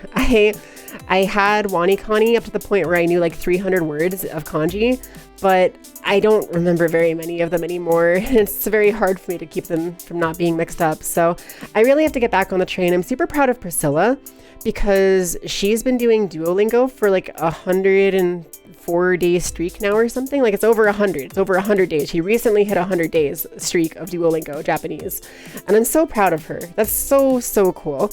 I am striving to like have that same level of dedication, but I've just been so focused on the like content creation, like editing videos and making shorts and like planning out events and stuff, right? So like a lot of my time has been going into that and not as much onto like learning language, but I should spend a little bit of time each day learning language. Plus I've also been working on like working out more, playing Ring Fit to stay in shape, and trying to like eat healthier, cook more, that kind of thing. So a lot of my time has been eaten up, but I do want to specifically take time to learn language again. I a couple times in the past I've done streams where I did Duolingo on stream, and I kind of learned a little bit of Japanese with y'all, and some people seemed interested in that. I did have a fun time with it, but I wasn't sure if other people liked it necessarily. But I might do that again at some point, because it'll kind of just be a just chatting stream at that point, right? It'll sort of just be like just chatting. And like I mentioned earlier in the stream, now that I know that what I enjoy more than like playing games is just streaming, that kind of makes it easier for me to do that. So maybe at some point in the future, I'll do some Japanese streams where I learn together on stream. Maybe. That could be fun. That could be fun. I don't know that I'll start a habit with it exactly, but hopefully. It'd be cool if I could. Be cool if I could. The wee bonus is being able to speak broken Japanese just from the context of the sentences you've read. Yeah, the more you immerse yourself in a language, the more you're going to be able to pick pieces and like bits and bobbles up from it, right? Like I know so many random Japanese words that like I only know from, you know, anime or whatever, like, or random things. And like, I'll be able to listen to anime, and it's finally getting to that point where I hear certain phrases or I hear certain words and I understand what they mean. And it's really interesting because sometimes I will listen to anime and I'll hear words used and see that the subtitles in English translate slightly differently. And I usually understand why. I don't really mind sub versus dub too much, but I finally understand why people are more picky about sub versus dub, because I'll hear in a dub, right? Like, for example, in Japanese, you can say like suki for like. So if you were to say like, it's not suki wa, it's suki. Is it kore wa suki desu? Would be like, I like that, I think, or I like this. Kore is that, sore is this, I think. I'm just talking to myself, basically, sorry.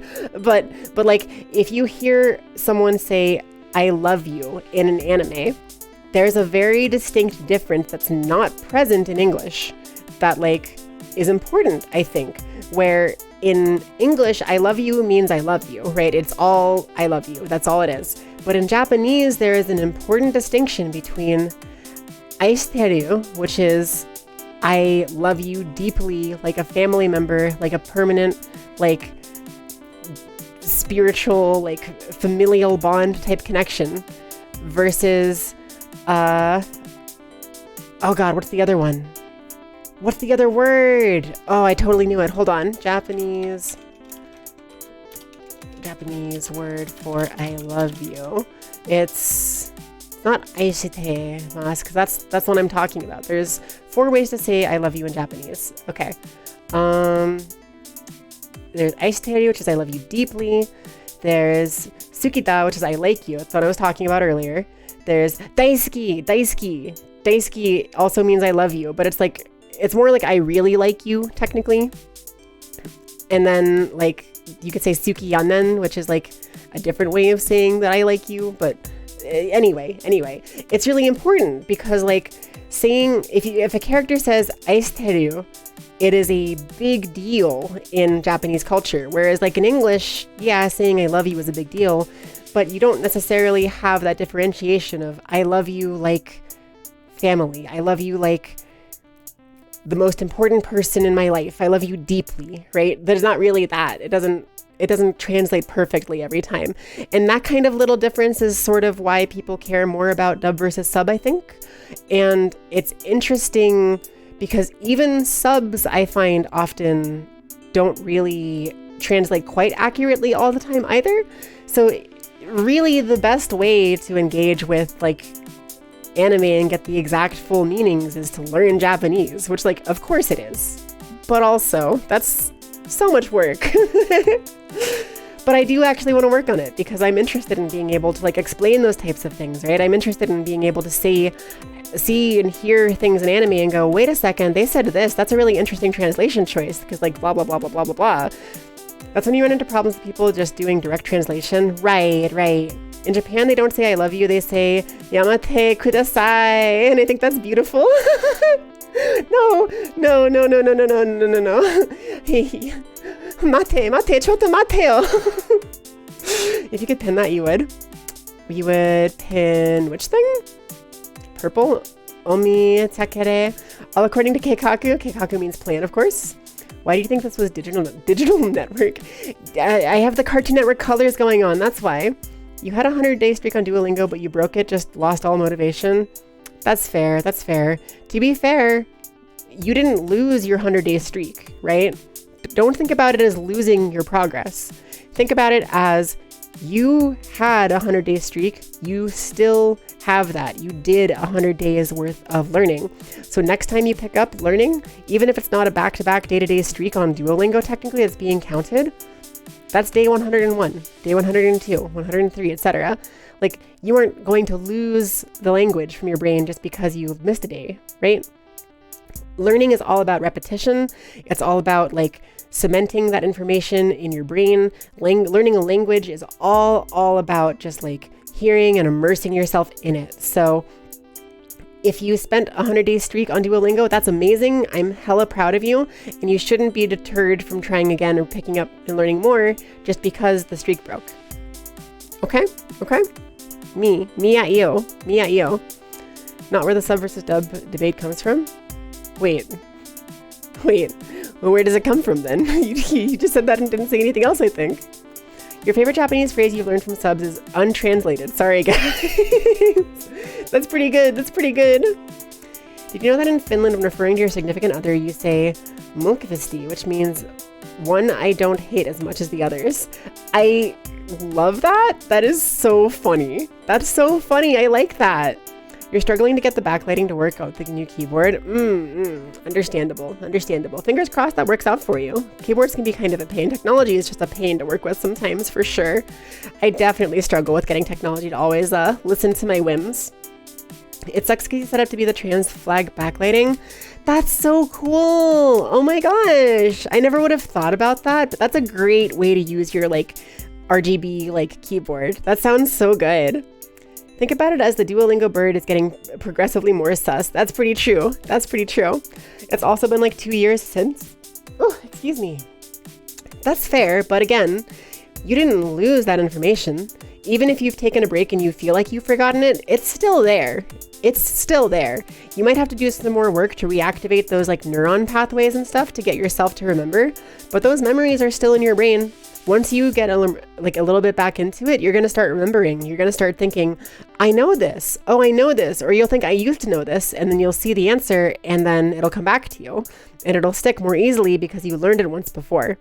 Learning language is all about immersion. It's all about just hammering that stuff into your brain, and your brain works better than you think it does. It works way better than you think it does. Even if you don't actively remember things, it is remembering things. So like, you got this, basically. Don't give up on it. I think that you are much further ahead than you think you are, and you haven't lost as much progress as you think you have.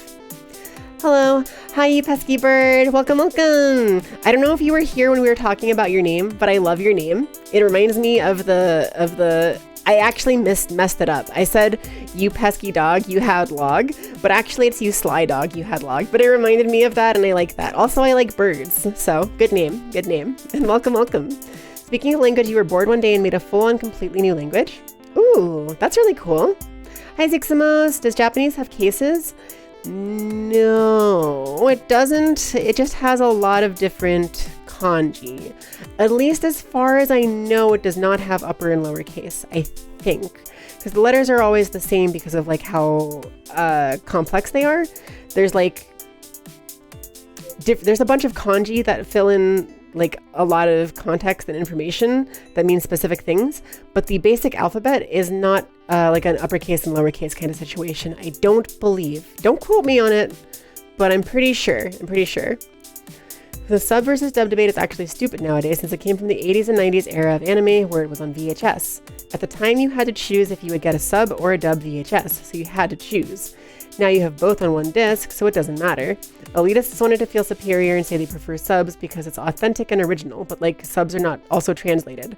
Yeah, but like, I guess that's fair is like where the origin of it comes from.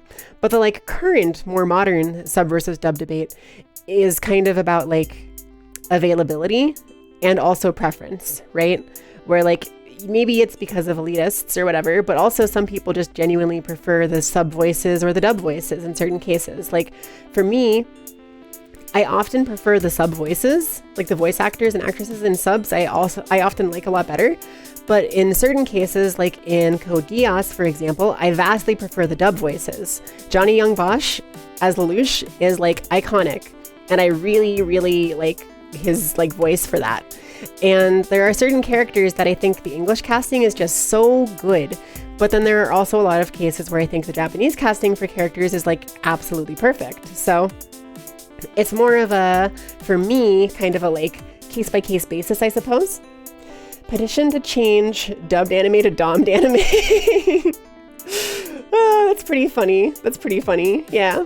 Top anime versus bottom anime.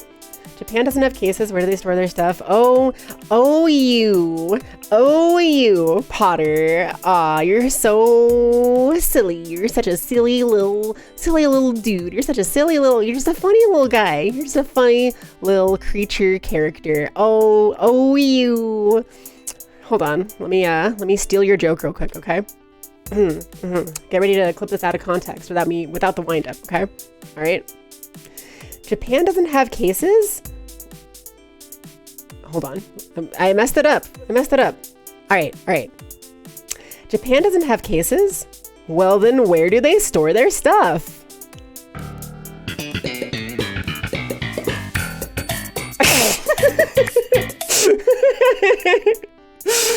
Oh my god. Best button I ever added to the stream, honestly. Best button I've ever added to the stream. Guess it's like it can be a preference, but doesn't need to be a war. Yeah, fair. I often prefer the sub voices. Well, I mean, wink. I mean, actually, like, yeah. Bottoms are cute. Just saying. Unrelated. Given who she lives with, that makes sense. That does make sense. That's pretty true. You're pretty right. Basically, the language consists of 40 symbols that can be arranged into any other word. You went into it going from what would they needed to transmit information about the most, so when people began talking about money, they invented numbers because they used to just list each item that many times. That's pretty cool. I like that. And yeah, that makes sense because like math and counting over time developed as people needed to have it more, right? The more that society advanced and the more they needed to count things for like more society stuff like farming and like more advanced technology stuff, they had to learn math, so they had to like be able to do stuff. Like, did you know that the equals sign actually didn't used to exist? But like at some point, I forget who it was, but someone in like England was like really tired of, so before the equals sign was a thing, the two dashes for the equal sign, math people used to have to write out is equal to for every single math problem they would do. So if you wanted to say 2 + 2 = 4, you would have to write out 2 + 2 and then the words is equal to and then 4. And it was stupid and tedious and long, but it was fine because people didn't have to do a lot of math. But as people got to have to do a lot more math, they eventually got to the point that they needed a symbol for it, and someone was like really tired of writing that out every time. So they just drew 2 lines and said they're equal to each other. The 2 lines are equal to each other. So that's why you know that it's equals. This is equals to that. That's what that means. I think that's a really funny and interesting case of like language and like systems evolving over time to meet the needs of like our society in general. I just think it's cool. I'm a nerd. Okay, I'm a nerd. Can't help it. DBZ dub is your favorite dub of all time. That's pretty fair. I do like the Dragon Ball Z dub. I think that Goku's Japanese voice is really, really funny though. I think that Goku's Japanese voice is absolutely fluffing hilarious, and I do really like it because it just sounds like he's screaming all the time, all day, every day. It's really funny. Muppet, thank you for the hydration. I will take some water. Thank you.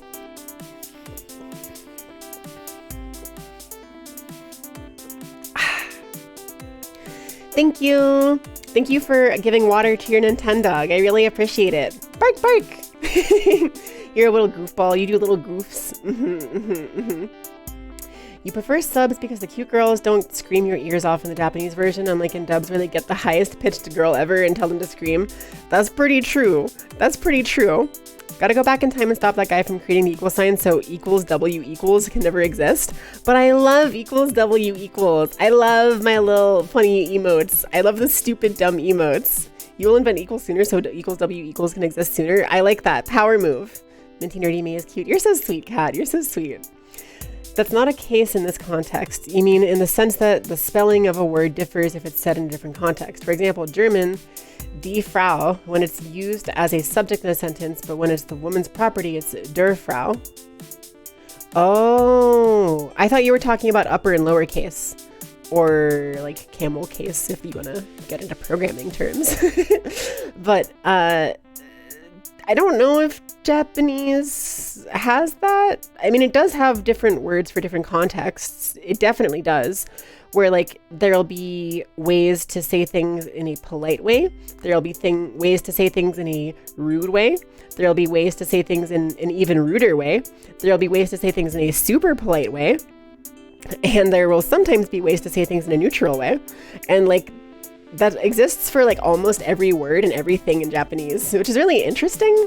But yeah, that does exist in Japanese, yeah. Chat, make sure you clip the beginning part and then cut in the middle of her saying the joke. No. Okay, that would actually be a pretty funny clip though. Like, okay, all right, get ready to clip this, okay? All right. Japanese people don't have cases? Well, then where did they? And it just cuts there. That'd be pretty good. They just want is equal to all the time. Yeah. I just read about that on like a random Tumblr post or something, I think the other day. Which is pretty funny, pretty interesting to learn about. Spacing between words used to not be a thing. That sounds awful. God, that sounds terrible.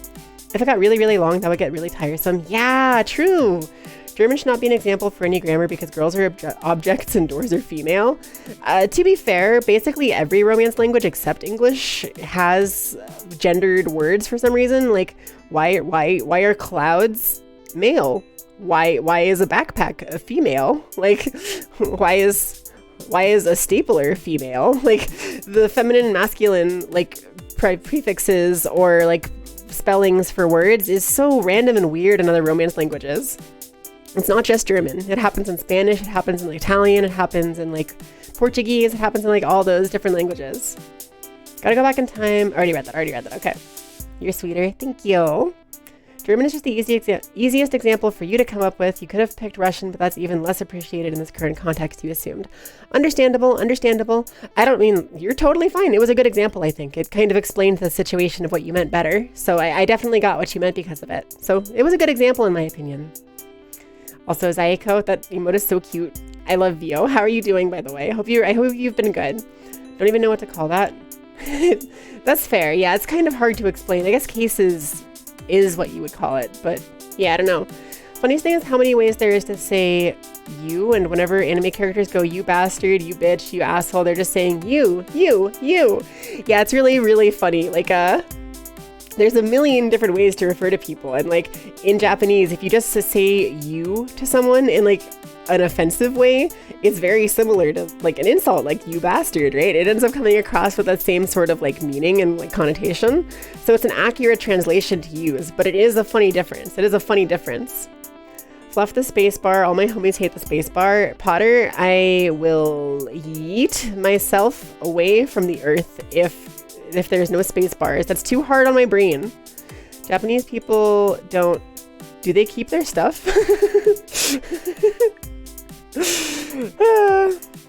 Scriptio continua. In some language, penis is a feminine So why did I say it like that? In some languages, penis is a feminine word. I mean, yeah, obviously. Who doesn't think that the penis is feminine? I believe everybody here knows. All of us really smart individuals, all of you beautiful peppermints, you all think that the penis is feminine, right? You're with me on that? The penis is feminine? I think it's feminine. Personally. I'd like to think that my peppermints agree with me. You're recovering well, just vibing right now? Hell yeah. I also have recovered quite a bit, and I'm very, very glad that, like, you are as well. That's really, really good. I'm happy for you. I was just talking with someone today about the recovery process for my surgery and how, like, it's sucked a lot, but I, like, finally am becoming a person again, and it's very, very nice to get to that kind of point. Oh my god, penis being a feminine word. Listen, it's a feminine word. I don't know what to tell you. The penis is feminine, obviously.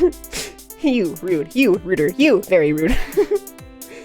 You, in real life. I will end you in Minecraft. Can I talk about, for a second, tone indicators?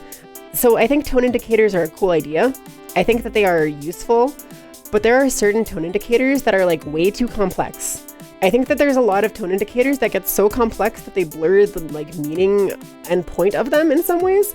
Like, I've been seeing a couple of, like, tone indicator acronyms that are, like, 4 or 5 letters long, and I'm just like, what does that mean? Why did you just key smash at the end of your word? Like, why did you just key smash at the end of your statement? I can't piece together what it means. Like, I think that tone indicators in general are really cool, but, like, there's a couple of them that are getting a little bit out of hand, and I just do not know what they mean, and it makes me confused as to what the actual tone is when normally I might actually get it. The space bar is your favorite place to drink? Yo, we going to space! Hell yeah! Something about gridlock? Yo, gridlock, baby! It's the favorite of anybody who lives in California or New York. We love gridlock. We love gridlock. Hi, Minty. Hi, Radish. How are you? Oh, I'm good. I hope you're doing good. Penis in general, feminine. Mine, though, not feminine. Understandable. It's feminine. I don't know what to tell you. Sorry. You are not immune to feminine penis propaganda. You finished your work for the day, so @Potter is no longer safe. Let's go. Woo! You've had questions on the surgery stuff? Please feel free to ask at any point, by the way. I never mind talking about them, especially during these chatting streams where we're just talking about whatever. You can ask me as many questions as you want, and I'll always be happy to try to answer them to the best of my ability. If I'm not comfortable answering something, I won't answer it, and I'll let you know, and it won't be any hard feelings. But it'll be pretty hard to make me feel uncomfortable about stuff, so please feel free to ask. As for Radish, blip, lim, lick, licks you, bites you. Thank you. Tone indicator derogatory. You can never remember if it is serious, or if /s is serious or sarcastic. It's definitely sarcastic. /s is for sarcastic, because /srs is serious. That one I do know. I love Minty. /NIRLM. What does it mean? Also, when people tried to go /gen for statements and /gen q for questions, like why? Yeah, why can't you just do /q for questions? Is there a different q word that's like coming up and taking that slot? I certainly don't know of one. I mean, I could be wrong. There could definitely be one, but I don't know it.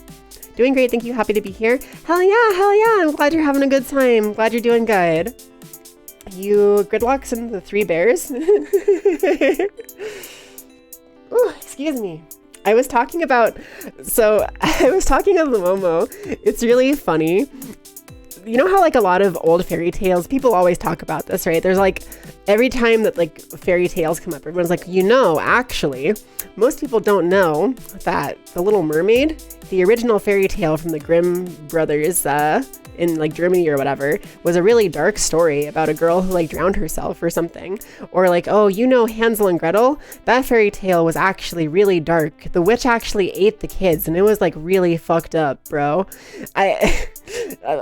They're actually genuinely interesting stories, so, like, don't feel bad if you say that kind of thing to people. It's actually pretty interesting, and I like hearing about it. But I was talking to Momo about how funny it would be to start talking about, like, really fake fairy tales like that. Like, it would be really funny, right? If someone, like, could you imagine if someone brought up, like, Superman in my chat, and I was like, well, actually, the original fairy tale of Superman by the Grimm brothers was really dark. Superman was actually like, killed in a blender. Like, it would be really, really funny to just, like, blank-facedly, completely seriously come up with, like, oh, actually, the original fairy tale for Dragon Ball Z is really dark. I think that would be so funny. I think I'm literally gonna start like doing that anytime that I have like a random topic come up. I'm gonna be like, well, actually, did you know that the original fairy tale for like Darling in the Franxx is super dark? Does good pasta really sound like it? Since you have such a good how do I put this? I am literally going to answer your question at face value. Does good pussy sound like good pasta, like macaroni and cheese or whatever? Yes and no. It's exaggerated, obviously. It does have like a wet kind of like slapping sound if you like mess with it a bunch or like, you know, whatever. I'm not gonna get into the details, but it doesn't exactly sound the same way that like pasta or macaroni and cheese does. It's kind of similar. It's close enough that I can understand the joke, but it's not actually the same, if that makes sense. Does that make sense? I hope that makes sense. Okay, so firstly, which ones have you gotten so far? You know about bottom surgery, but you forgot if you've had others. So I've been on HRT since 2019, doing estrogen, spironolactone, and finasteride, and I started progesterone in 2020, in addition to that. Then 2 years ago, maybe, I think 2 years ago, I had vocal surgery. And that's vocal feminization surgery, specifically a laryngoplasty with the goal of feminization. So I had that one, and that was really good. I really liked my voice. I think it's great. I'm happy with it. And then this past December, I had bottom surgery. And those are the only ones I've had. I've only had vocal and bottom surgery, but I have a lot of information about them and about HRT in general. Fluff, it's sarcastic. You have definitely fluffed that up before. It's sarcastic, yeah. /S is almost always sarcastic. There's also /J for /joking, which might be what's confusing you. But like 9 times out of 10, if someone does /S, they mean /sarcastic. Because if they meant serious, they would do /SRS for serious, at least in my experience. Tone indicators from what you hear. Yeah, like literally. It gets so confusing. Why do you need a tone indicator for questions? Is it not what the question mark is for? Well, you need a tone indicator to show the context of the way you're asking the question, because this is actually a problem I have a lot of times, where if I ask a question online, sometimes it will come off very aggressive. And I don't exactly realize it or understand it at the time. But like if you and I, say for example, here's a good example actually. I was just talking with Dragonia the other day on Twitter about like the whole female body being like more or less sexual than the male body inherently. And I was asking questions a lot during that conversation. And I, in retrospect, understand that a lot of those questions came off really aggressive and angry. And I really did not mean for them to be aggressive or angry. They were meant more like genuine questions. It was more meant like a sincere, like, hey, I'm asking you this question because I genuinely am like trying to bring it up as an informational point and like get your thoughts on it. Not because I'm like angry at you or accusing you of anything or like trying to say that you're like stupid or anything, right? Like if you say what the hell is wrong with you, that kind of can sound like aggressive or mean. But technically you could say what the hell is wrong with you with genuine concern and like actual care. But typically you would say what is wrong with you instead of I guess the better example is what is wrong with you. If you say, well, what's wrong with you? That's like asking out of care and concern. Whereas if you say, what's wrong with you? That's more of like an accusatory, like, like you have upset me kind of way, right? So there is a good reason for tone indicators for questions. There is. That makes sense, actually. Yeah. Should be over now. Source, mine are over. Wait, what's over? The ads are up, by the way. Oh yeah, the ads are over, for sure. Does it still sound the same once you take the macaroni out of the pussy? There's no macaroni in there, Potter. If there's macaroni in there, someone has made a grave error. There's been a grave mistake made. Which has got to eat. Q is for queer AF, meaning whatever is said was meant in a very, very, very gay way. I guess that's fair, but I would just use I would just end my sentence with I am gay. I would just end my sentence with I'm gay. Before you realized what tone indicators were, you thought they were all programmers doing programming jokes you didn't understand. That's so funny. I love that. Oh my god, Iggy, why did you have to pin that? Cinderella's about true love at first sight if you don't know what the person looks like. That's kind of true. That's... Wait, true love at first sight if you don't know what the person looks like. I guess? Are you talking about the original fairy tale? A blender made out of kryptonite? That's so true. It was a kryptonite blender. Wow. That's why it was so dark. They put him in the kryptonite blender. The original Legend of Zelda is really dark. Yeah, the original Zelda fairy tale is actually messed up. Did you know that Zelda kills Link with a sword? Crazy. To be fair, the original fairy tale for Dragon Ball is Journey to the West, so you're not wrong. Okay. True. Saying it that way actually is fair, but I like the specific context of trying to say that rather than there was Journey to the West that Dragon Ball was based off of, instead claiming that there was an ancient fairy tale called Dragon Ball, which I think is much funnier. The original Higurashi was much lighter. So true. Which sounds better? Depends on what you're looking for, I guess. Macaroni sounds like food. It sounds more moist if you like that. If you're not a fan of that though, then pussy sounds better.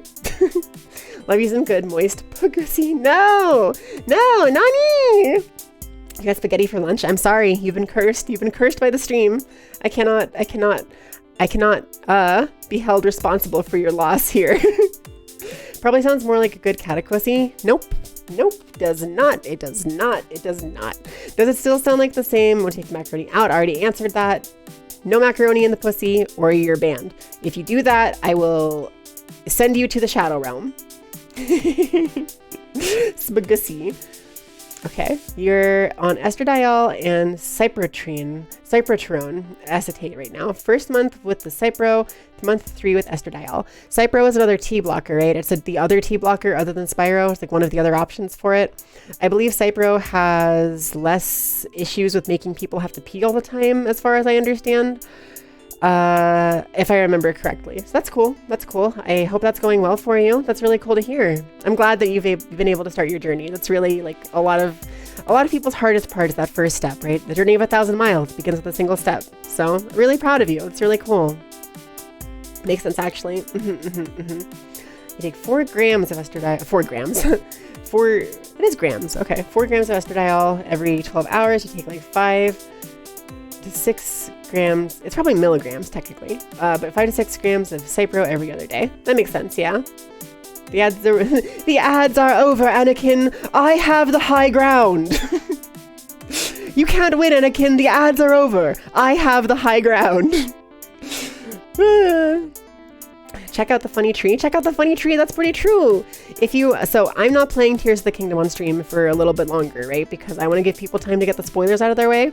But if you want cool Tears of the Kingdom stream content, obviously a lot of people are playing it, but one person you should check out is Iggy, who's been playing it, the cool tree. They've been having a hell of a time building funny contraptions and stuff as far as I know. I haven't really been watching to avoid spoilers, but yeah, make sure to go check them out if you're interested in that. You're being held hostage by the tree. Good, as you should be. The original Pickle Rick fairy tale was actually really dark. Yeah, did you know that the original Rick and Morty fairy tale is really dark? Yeah, Rick actually like kills Morty in like melee combat in a gladiators arena. And like the whole moral of the story is that turning yourself into pickles is like actually a bad idea and you shouldn't do it. Crazy, right? It's so different than the modern version where they like glorify becoming a pickle, and like it's so strange to like mess up the message like that. I just kind of think it's like a little bit messed up, you know? I think it's a little bit messed up. The original fairy tale for Yu-Gi-Oh! Is really dark because Bakura's clan was melted down into millennium items. Whew. Been ducking in and out because of work and you missed the context for this pin and you're just staring at it. Hi, server. I was talking about how I'm open to questions about my like surgery and stuff. And Iggy, being the wonderful, amazing person they were, pinned that message from Potter, who's just a little jokester, just a little guy, just a little funny dude. Just a little tricky, funny, silly guy. Just a real funny character. Just a real character. Remember that one Momo stream that was sort of like this? I don't remember specifically. Momo did a lot of streams, but that's fair. Unfortunately, that is actual lore for Bakura's family being melted into Millennium items. Is that actually true? I don't think that's true. You could argue that the original manga for Yu-Gi-Oh! Is much darker. That's true. If you count the manga as the original fairy tale, then that's kind of true. Do you not remember this party in Journey to the West when the monkey god beats the shit out of the evil incarnation of God who is green? Me either. Yeah, me either.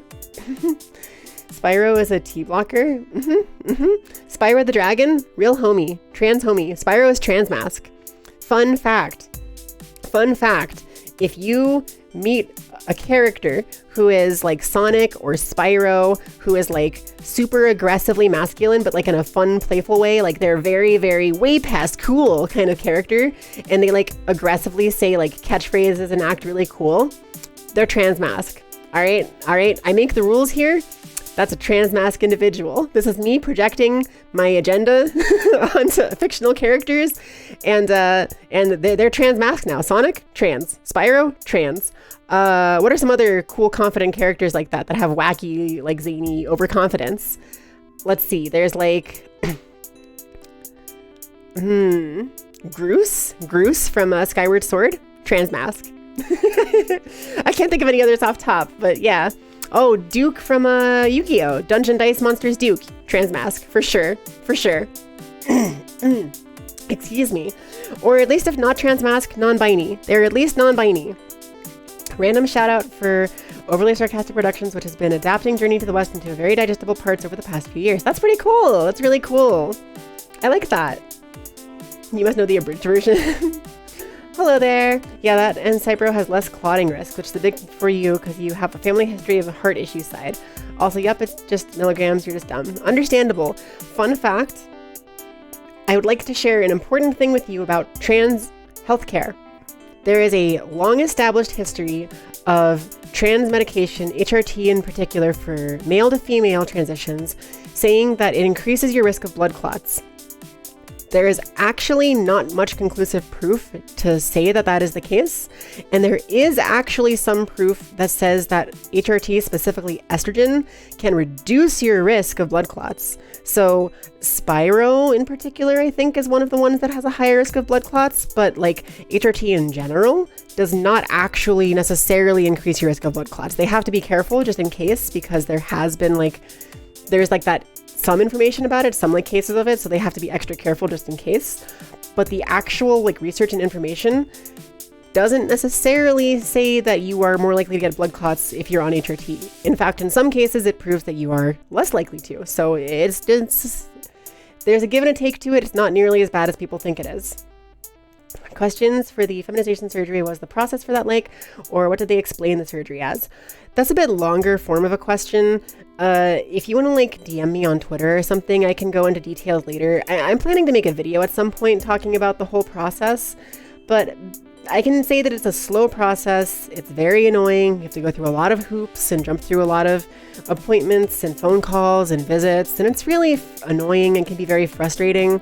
But the surgery is so absolutely worth it. It's so absolutely worth it. I can't even begin to tell you how much happier I am with myself, how much more confident I am, how much my dysphoria is just all the way gone, how much just happier of a person I am in general. It's really, really, really great. I cannot overstate just how much it's been good for me, more than in ways that I wouldn't have expected. I was kind of a cynical person in a lot of ways about my transitional journey, but after bottom surgery, a lot of those cynical feelings went away, and I am genuinely shocked and surprised by it. So I can't overstate just how good it is. But the process is just a lot. And yeah, the more specific stuff is a lot to get into. You're just describing a Rick and Morty episode? Is there actually a Rick and Morty episode like that? That'd be pretty funny. That'd be pretty funny. He gets eaten, which he does deserve. He does deserve that. That's true. Love the part in Tears in the Kingdom where someone just gives Hyrule a tissue. Wait. What? If Morty ate Pickle Rick, is that cannibalism or just a kid being hungry? It's both. I think it's both. I need some water. My lips are dry.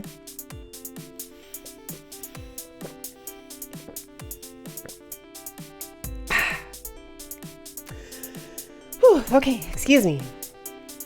I'm talking a lot, so I think my vocal cords are needing a little bit more hydration than normal. Do you know the original Super Mario game was really dark? Bowser turned toads into bricks and Mario killed them just to get some measly coins. Wait a second. No, that's just actually the truth if you read the original manual. That's just actually true. That's just actually true. A lot of people don't know about that manual for the original Super Mario Bros. Game. But I do. I do. Something, your princess may be in another castle. Wait, how does that song go again? She is out there, but I'm here. It's the Bowsette song. That song slaps, by the way. Great song, great song.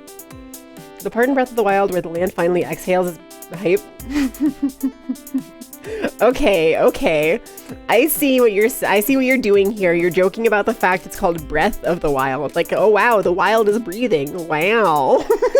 It took me a second. I'm pretty stupid. It took me a second to get past the r/whoosh of it all. But I understand. It's true the sub shows silhouettes of Bakura's clan being thrown into a melting pot. Oh my god, that's crazy. Goku trans?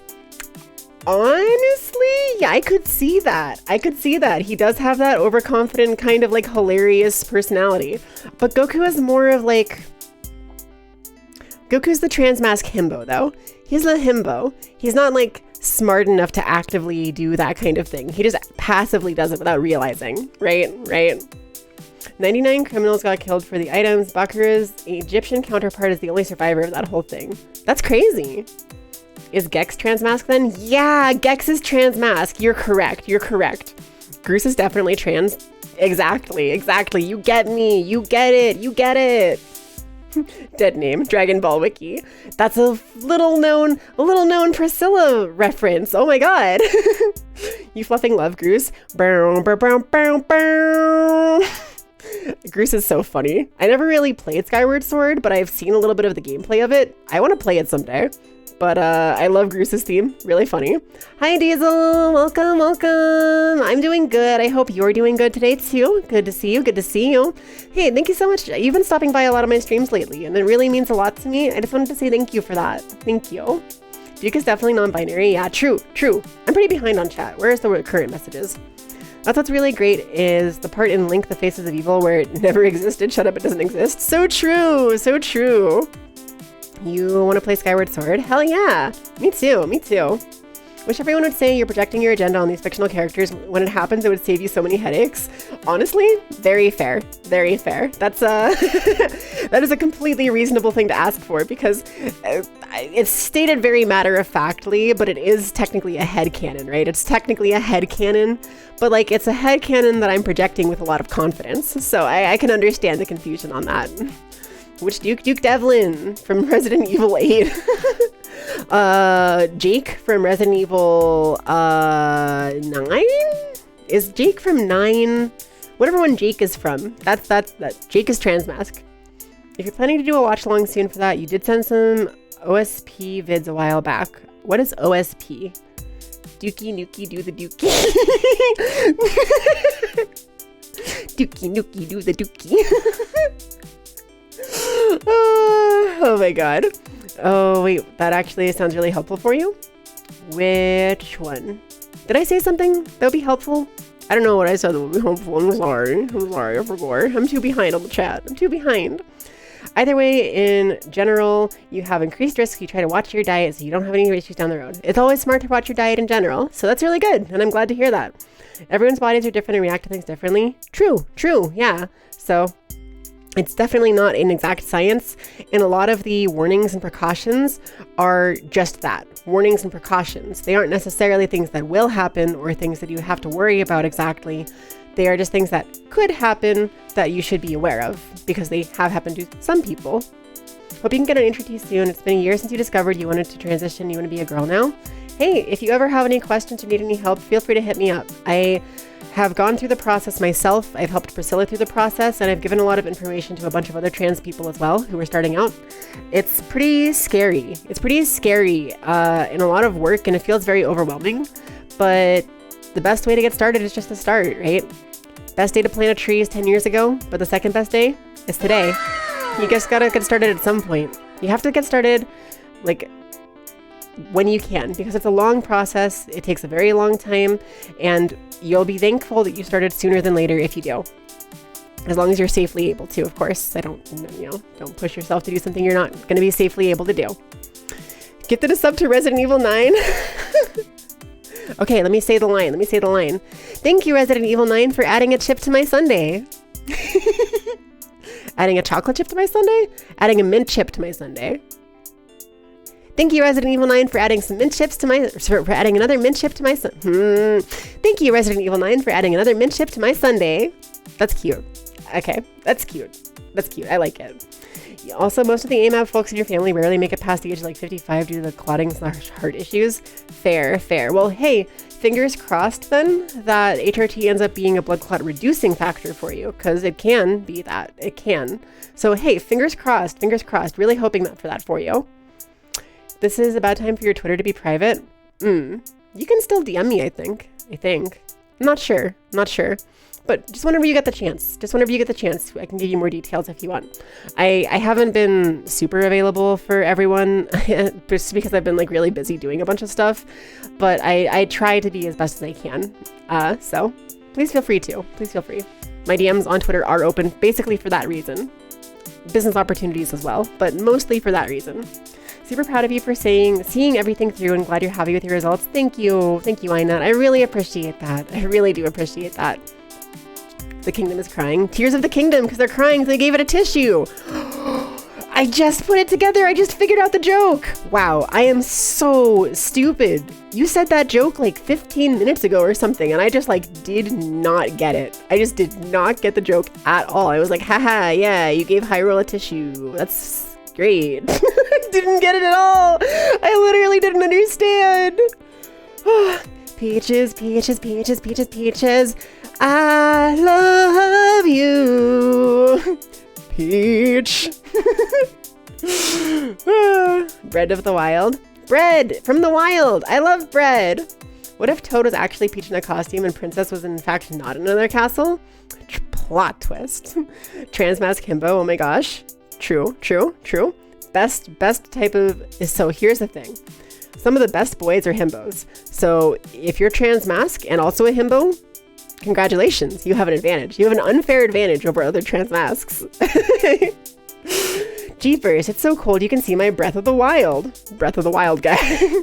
I love the word jeepers. Jeepers is such a good word. It makes you think of Velma. Hey, it's me, Goku. Ow. Hey, it's me, Goku. I heard your dysphoria is pretty strong. Can I fight it? I love that. It's so good. New Goku lore just dropped.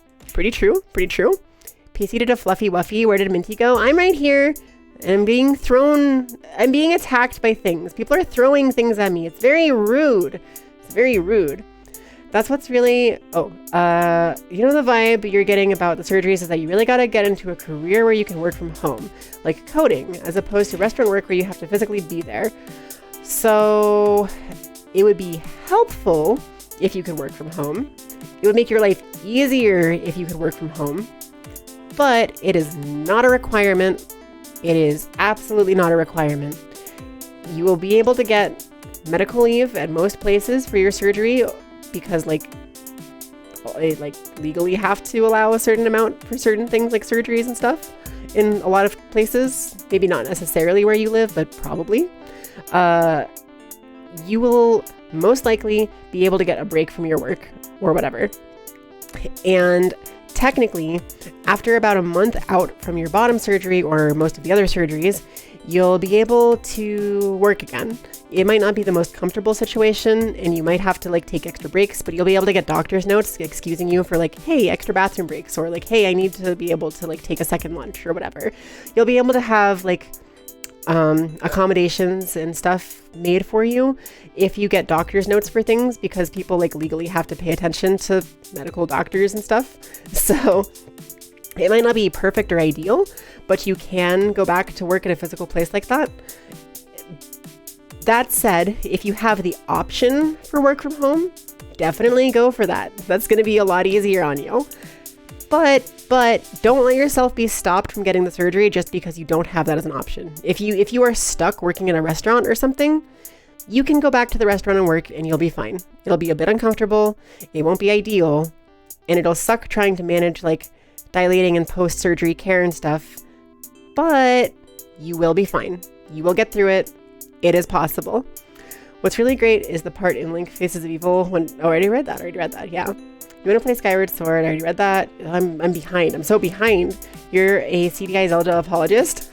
You killed me. Good. I love the CDI Zelda memes. They're so good. I should play every single Zelda game back to back, you know, as a treat. I mean, I think you're saying that because I talked about wanting to, right? I literally do kind of want to start with Ocarina of Time, go to Majora's Mask, and then like keep playing the games progressively as they came out. Excuse me. I kind of still want to do that. I'm not sure that I will, but I sort of want to.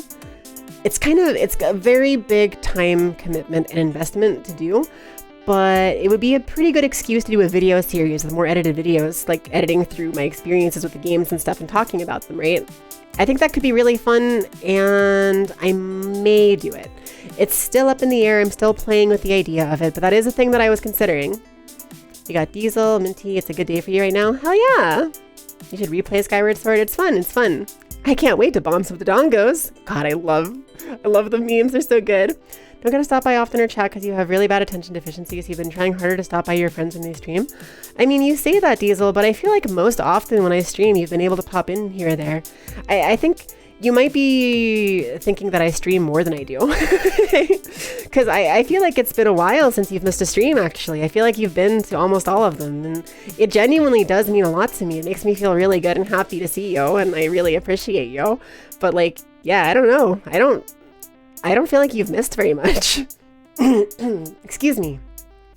Even if you come in late or something, like you're still there. You have a cannon for a head?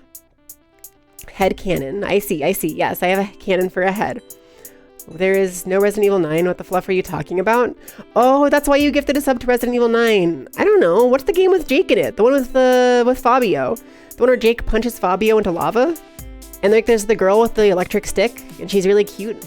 And then like Leon rides on a motorcycle, I think. Or maybe Jake rides on a motorcycle? I can't remember. It's been so long. It's like the only Resident Evil game I've ever played. And I only played it because Kiki, Bat Kiki, if you remember, not Kiki Hanaki, but Bat Kiki, she forced me to play it, and she kept on calling me Fearless Leader and made me like lead the way. Also, it was really funny because she was like, this character punches zombies. And I was like, oh my God, I love them. And I picked Jake and I was like, this is the best thing you ever have given me, is the chance to punch zombies. OSP is overly sarcastic productions. You said like 3 vids during the watch along stream. Oh, understandable. That makes sense. You will forever headcanon that any character not explicitly in a relationship and shows no absolutely obvious signs of wanting to be in a relationship is 100% arrow ace. Good headcanon. I agree. Hey, Edge, welcome. Thank you for the raid. Edge raid. Can we get a shout out for Edge? That would be great. Thank you very, very much. You were playing Terraria. Hell yeah. I hope you had fun with that. And I hope you are having a good day. I hope you, I know how streaming is, of course, as I always say. Make sure to go take a break if you need to. Grab some water, grab some food, run to the bathroom, whatever you got to do, take care of yourself. And thank you again for stopping by. I really appreciate you. Fast fingers as usual. Iggy's so good. Edging. Hooray, edging. Yep, that's definitely what I was talking about. Edging, for sure. To be fair, it's like chocolate chips there's mint chocolate chips, right? There's a difference between mint chip and Chinese 5 spice. What? I mean, that is true. Complete global saturation. Okay, there's where everyone is throwing things at me. Toad is a biological non-binary because mushroom? True. Toad is non-binary. Oh God, hold on. I need to prepare myself for what I'm about to do.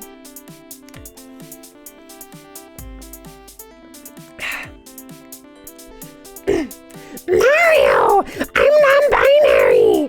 Mario! Hi! I'm non-binary Toad!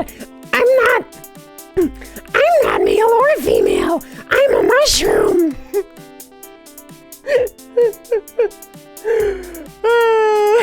Second lunch break, you don't even get a first lunch break. Well, you might get a lunch break then. Like, you will get more accommodations than you think if you have doctor's permission and like notes and stuff vouching for you that you need to have these things medically.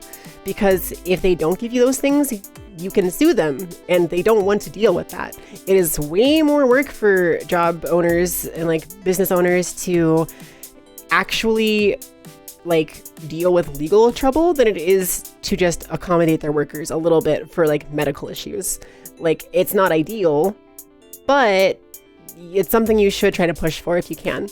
Implying pesky things like laws have stopped employers from being abusive. I mean, like, fair, you're not wrong, but I would encourage you that if your employer is literally illegally breaking laws, like specifically breaking laws, and not just like using technicalities or whatever, to genuinely follow up with like legal action if you can, because like it literally matters. It literally matters. It sets a precedent for other people to be able to get accommodations and like medical care and stuff they need, because people need surgeries. People need medical care. Like, it's a thing. It's not even just trans people. There are plenty of people that end up having to get surgeries for things. Before I was ever trans, I broke my nose and I had to get a surgery to repair it. Like, people get surgeries. It's normal. So if employers try to like stop you from it, then I really think it's worth trying to make a fight for it, you know? Did you see someone make a super fluffing, horrifying rendition of that? Of which one, Nevi? I'm not sure. I missed what I was talking about. Zelda looks absolutely malicious. Oh, of Zelda CDI or of Ocarina of Time? That sounds pretty good though. Trying to get into coding bootcamp, so hopefully you can make that the point you can work from home. That would be great. That would be great. I hope that does happen for you. If you start off with Ocarina of Time, you'll miss Faces of Evil, Wand of Gamelon, and your favorite one, Zelda's Adventure. Well, I can just do those afterwards. And have all the extra context for them. If you only get like 1 or 2 breaks, 2 to 3 minutes each just to smoke, use a vape because it's better than smoking, but some form of inhaled nicotine is the only way to get a break in restaurants. That's fair. You're gonna have to stop smoking for HRT. That's one thing you're gonna have to work on, is trying to stop smoking. I'm not sure if vapes technically are a problem or not, but there is massive risk for people that smoke to go on HRT. It is like the most dangerous thing for trans people is smoking, or at least for male to female trans people. So it's a tough one, but I believe in you, and I hope that you are able to kick the habit for it, because that would make your life a lot easier in terms of like getting medical care and stuff. Glad you have no sense of time, so it feels like you miss a lot. Honestly, I don't think you've missed like any of my streams, Diesel. I literally think you've been to all of them. I really appreciate you. Do I mean Chris? No, his name is not Chris. His name is Jake. Hold on. I need to look this up. Resident Evil Jake. Jake Muller. He is in Resident Evil 6. He's in Resident Evil 6. That's the one I'm thinking of. 6 is the one I'm thinking of. Yeah, he's in Resident Evil 6. Okay. Whew, that explains it. I knew I wasn't crazy. Jake from Resident Evil 6 punches zombies, and he's the best character that's ever been in the game. It's the best Resident Evil game. No one will convince me otherwise. I mean, I know that I'm really wrong, probably, but I like Jake. I think Jake from Resident Evil is really funny. I think he's the because like it's like Jake from State Farm, and it's like the funny part is there's the person named Jake. Has anyone ever seen that? There was like a Doug short that was like talking about, I think maybe we watched it on Media Share at some point, but there was a Doug short that talked about the Jake from State Farm commercial series and how it's really funny that they started to use Jake from State Farm as a mascot. And they like, the funny part of the joke was that like, oh, you're talking with someone named Jake, so like they think that they're like cheating on you or something. Like that's like the situational sitcom humor.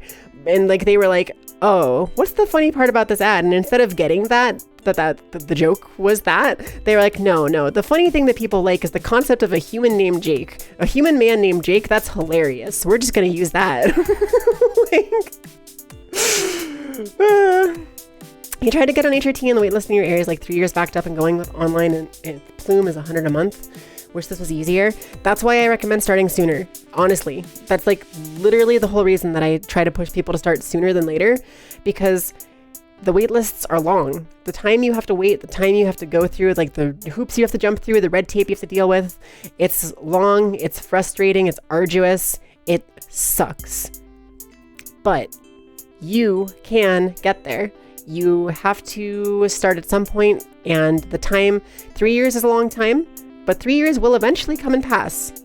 And when you get there, you'll be very thankful that you signed up earlier than later.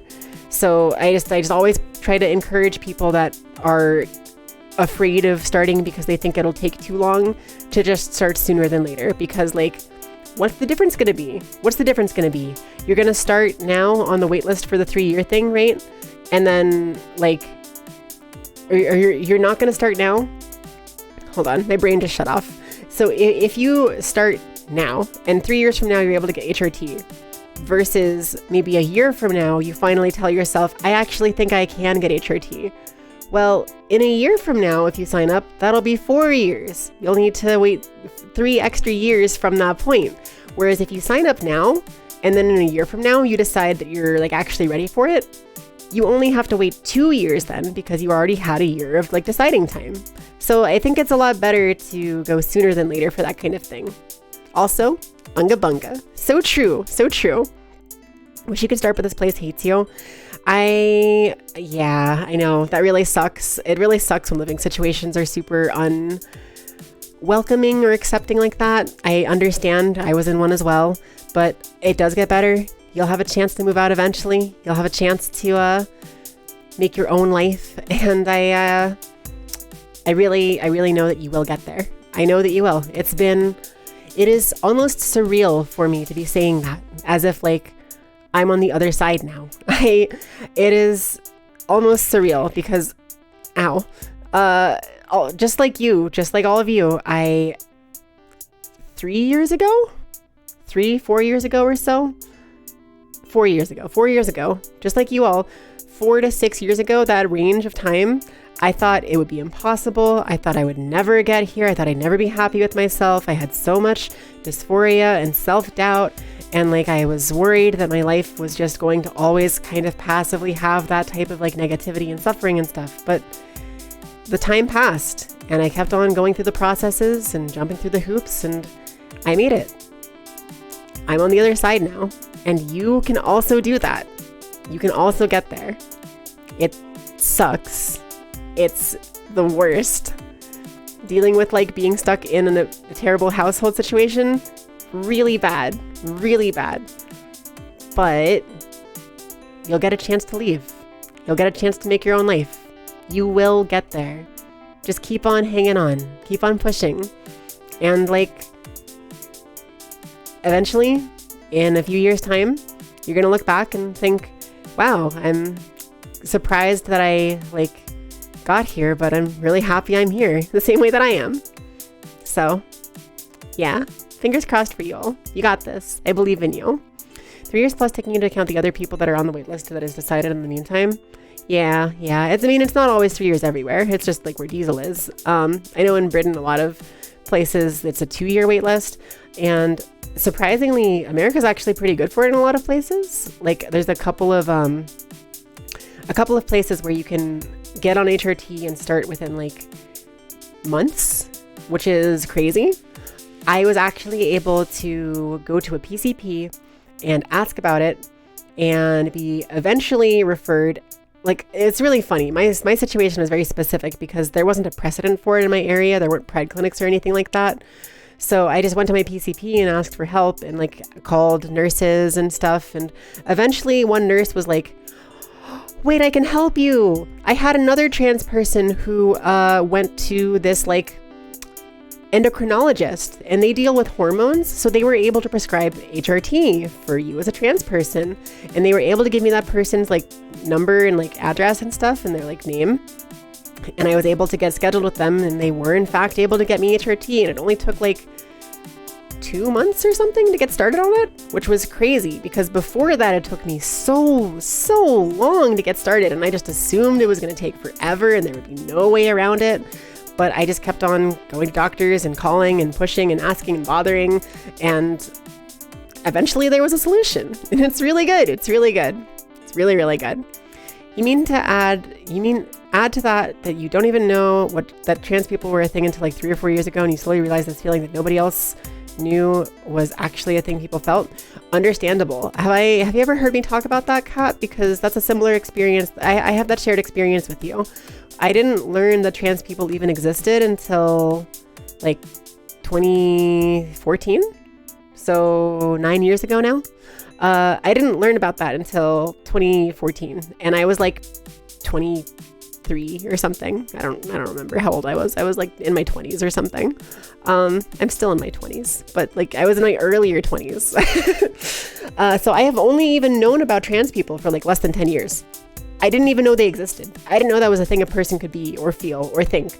And it sucked that I only got the chance to even begin to explore who I was and like what was like quote unquote wrong with me or whatever, and get help and like medical stuff and whatever, and like transition once I learned about it. And it's kind of a big deal for me because I think that a lot of people would benefit from more trans media and more trans characters in media and like as representatives, right? Representation is important. So it's kind of a big reason that I like to be very openly trans as a content creator, because I never know when someone might come in and maybe they're like, it's also why I like being family friendly, safe for work, right? Because I want to be able to have like a 13-year-old click on transgender on Twitch, come to my stream and hear me talk about this. Or maybe just like click on the funny fox and hear, more accurately, I want like a 13-year-old to click on my stream and hear me talking about being trans and be like, what the hell is that? And suddenly they learn about it, and maybe they're not trans, but maybe they share that experience. Maybe they are, maybe a friend of theirs is. And like, it's really important to me. It's just really important to me that like people have a chance to learn about this, that they can be happy, that, hey, you have gender dysphoria? Well, did you know that gender dysphoria, first of all, is a thing that's normal? And second of all, that there's a solution. Like, it's so important to me, someone who like went through that struggle. Anyway, I'm just like rambling and not venting, but like, thank you all for listening to me. I'm just going on and on. The more you learned about it, like non-binary, the more it just fit. Yeah, it's a really good fit. If it weren't for the internet, you still wouldn't know trans people existed because that's just not a thing here. Yeah, I was thankfully lucky enough to have a friend in college come out to me as trans, and I was like, what do you mean? I don't know what that is. And she explained it to me, and we're still friends nowadays, and it was just a really good experience, and I am very grateful for her.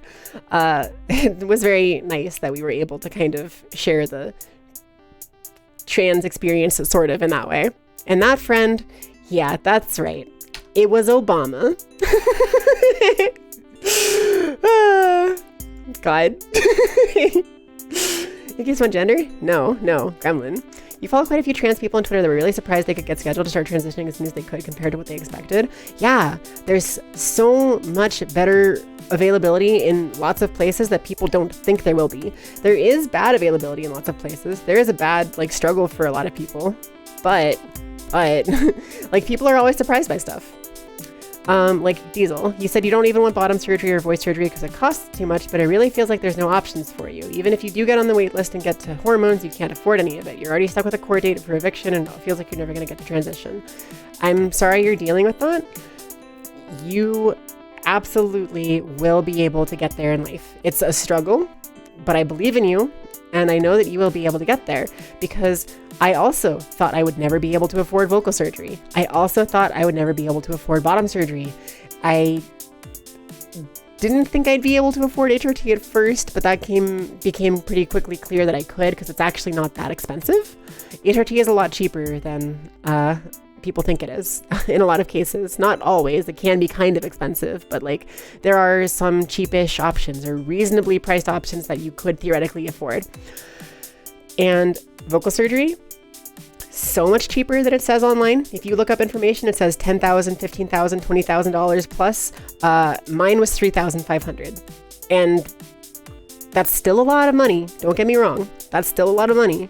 But I was able to afford it eventually. I didn't think I'd be able to, but I could. And bottom surgery, that's covered by insurance in a lot of places. You'd actually be really surprised.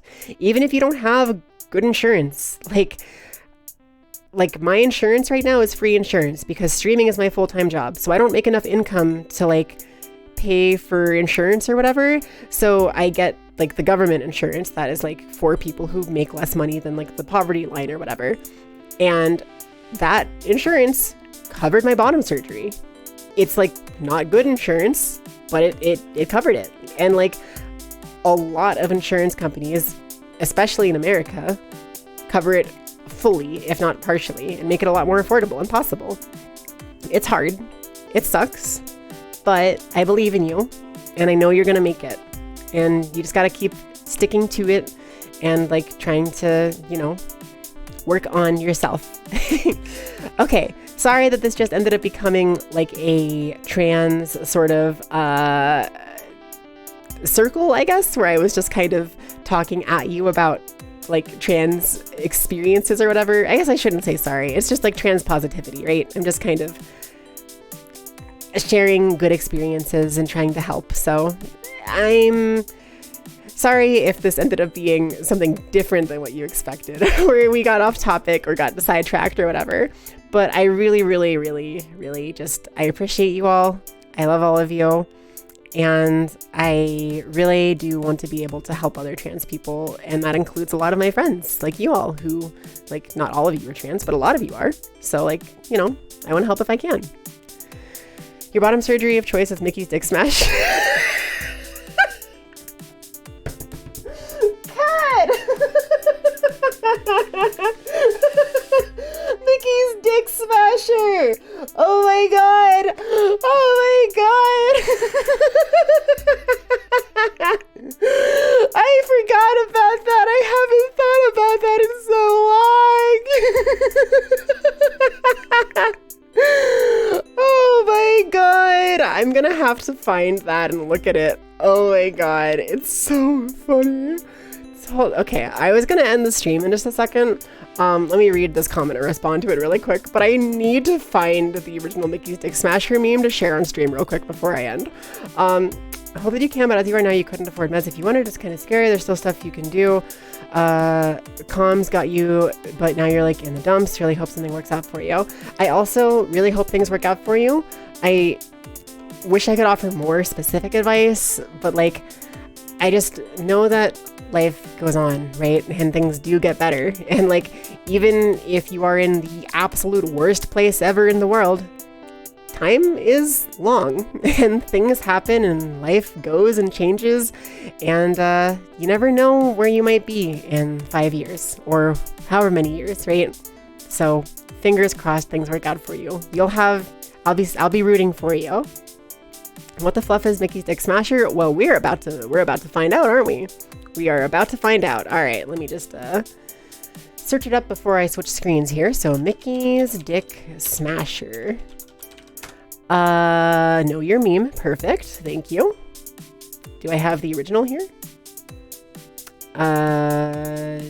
No, show me the original. I want to click on the original. I need to see the original Mickey's Dick Smasher. It's very important. Okay, there's part 1, part 2, part 3, and part 4. And let me close all these unnecessary tabs. Okay. And then 1, 2, 3. I know you can't see what I'm doing, but just trust me. Just trust me. There's 4 images in the Mickey's Dick Smasher arc, and it's really important that we get all of them. 4. Okay. So, let me go ahead and switch over here. And this one. Hi. Hello. I'd like to present to you today something very important to me, something that I find deeply, deeply important. So I have here for you a concept that was presented to us many years ago on tumblr.com by a very profound user who I respect greatly.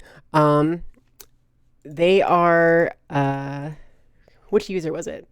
Tumblr user Splendid Lad, a real visionary back in December 10th of 2013, invented for us today this incredibly helpful contraption known as Mickey's Dick Smasher. And the way it works, let me zoom in here for you. Disney World, new ride idea, Mickey's Dick Smasher. two roller coasters that collide into each other. You have one here, beautifully illustrated, by the way, great diagram. Guy or girl stands here and gets their dick mashed between the two roller coasters. So as you can see, the one comes down here, the other one comes down here. That's part one, okay? Part two, here's the roller coaster cart design. So this is important too. This roller coaster here, of course, it looks like Mickey Mouse. That's cool. Nice little Easter egg there. But the nose is protruding, which gives it the optimal dick smashing height. It also has Wex for spinning optimally. And the noises come from the back of the car, I guess. It'll make sense later. It'll come back around. We'll get there. So that's part two of the Mickey's Dick Smasher. Now for part three, we have here an illustration of how the ride is used. So when you're riding Mickey's Dick Smasher, you stand between the two cars, and as they approach you, you wait here, and then there it is in action, smashing the dick. There it is. That is our lesson for the day. Today you have learned about Mickey's Dick Smasher, and I really hope that you carry this with you and it teaches you a lot about the world.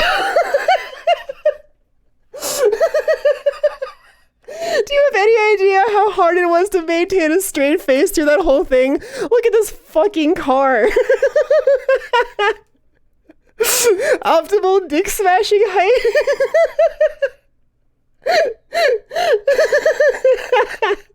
This is going to become a core memory. It's going to live rent-free in your head when you retire. I love that for you. I love that I have permanently branded your brain with Mickey's Dick Smasher.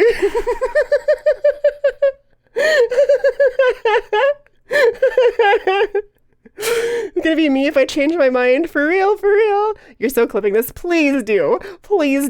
This is an important story. I feel I gave a really good, thorough, holistic report and presentation on Mickey's Dick Smasher today. And I'm proud of myself for that. I hope you all learned a lot and take this important life lesson with you wherever you go. Would you say users of the Dick Smasher make a similar noise to users of the femur breaker? It's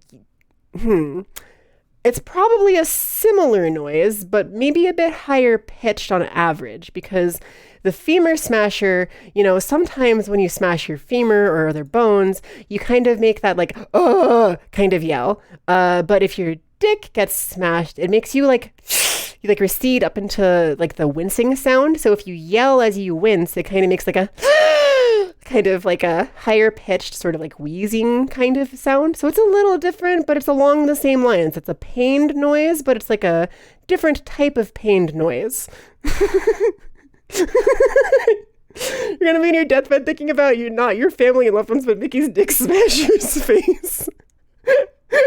I'm so glad. I've really done something good and important for the world. You've done a good service for the world. Need an animation of this with Mortal Kombat bone crushing audio. That would be so good. Nah, you need to check out the femur breaker, scientific comparison of the Dick Smasher and the femur breaker. Okay, how do I look up the femur breaker? Femur breaker meme? Femur breaker scream? A femur breaker sound, voice line with subtitles. This looks like it might be actually disturbing. I'm not sure that I have the right thing that I looked up. I think it may have given me something actually upsetting, so I'm not going to pull that up on stream. But I will trust you that there is a funny version with a crazy sound. I will trust. Gotta love the biology of the Dick Smashing roller coaster. Me too. Really good design here. Very thorough and interesting. It's an SCP thing. Okay, that's fair. I'm slightly nervous about sharing it on stream, so I may not do that right now, and maybe I'll ask we'll see. Maybe next time. We have a cliffhanger ending for today's stream, where we start off with Mickey's Dick Smasher, and next time on the Winter's Dream Cafe here at the Minty Yukime channel, we'll pick up by learning about the femur breaker. How does that sound? Does that sound good, everyone?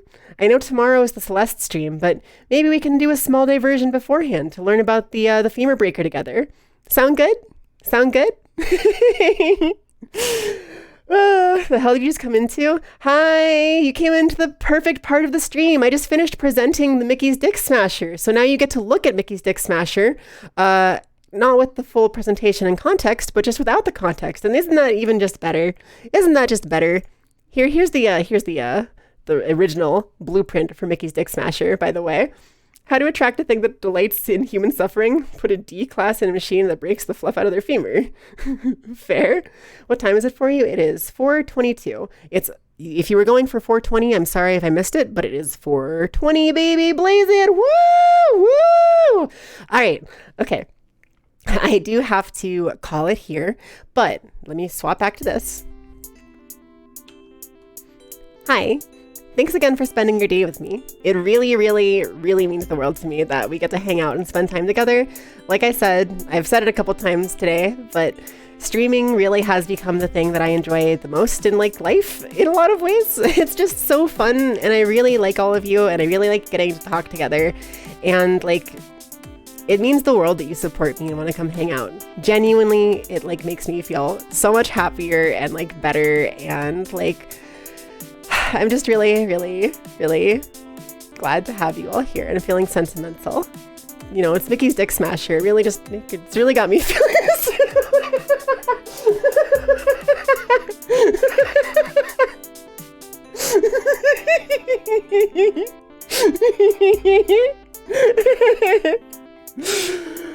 Honey, it's 4:20 p.m. Time to get into Mickey's Dick Smasher. All right, that's perfect. Thank you, Kat. This tweet has been sent. That's perfect. What a perfect way to wrap up the stream. Thank you. Thank you. Okay. When you're done with the ride, you sound just like Mickey Mouse. You know, you might, maybe, it's possible. No guarantees on that one. We need further research before we have conclusive evidence of that, but it is possible. Dick smashing brings communities together. Oh my god. All right. Who am I rating today? Are we rating Naya? Are we rating Achu? Are we rating Kitsu or Maple? Maybe Ren? Are we rating... Who do we want to raid? I've never rated Spite before, but Mira's playing Toho Project also. Hey, Iggy started streaming. They didn't even say anything. Dummy. Oh, I know who we're rating. So Songbird. You've maybe seen them on stream a couple times. VT Songbird, also sometimes known as Arcadia. They are a very cool, very nice VTuber who I met a couple months ago for a charity event, and they've been on the stream a couple times, and... Hold on. Blizzard? Hi! Hi, Blizzard! I love you! Oh my god, welcome! Hello! Hi! Can we please shout out Blizzard really quick, please? Please. I miss you. I hope you're doing good. Thanks so much for stopping by. You're the best. Oh my god. I'm sorry you got here right as I'm ending, but it's so cool to see you. I hope you're doing good. Ah! I need to remember to message you more so we can chat more. I hope you're doing good. I hope you're doing good. Thank you for stopping by. You literally got here as I was talking about who I'm gonna raid, but I really, really, really appreciate you. Kazik! Hey! I don't think I said hi to you today. I'm so stupid. Did you say something in chat? Kazik, I love you. Mwah! Oh my god, I'm empty-headed. I'm empty-headed today.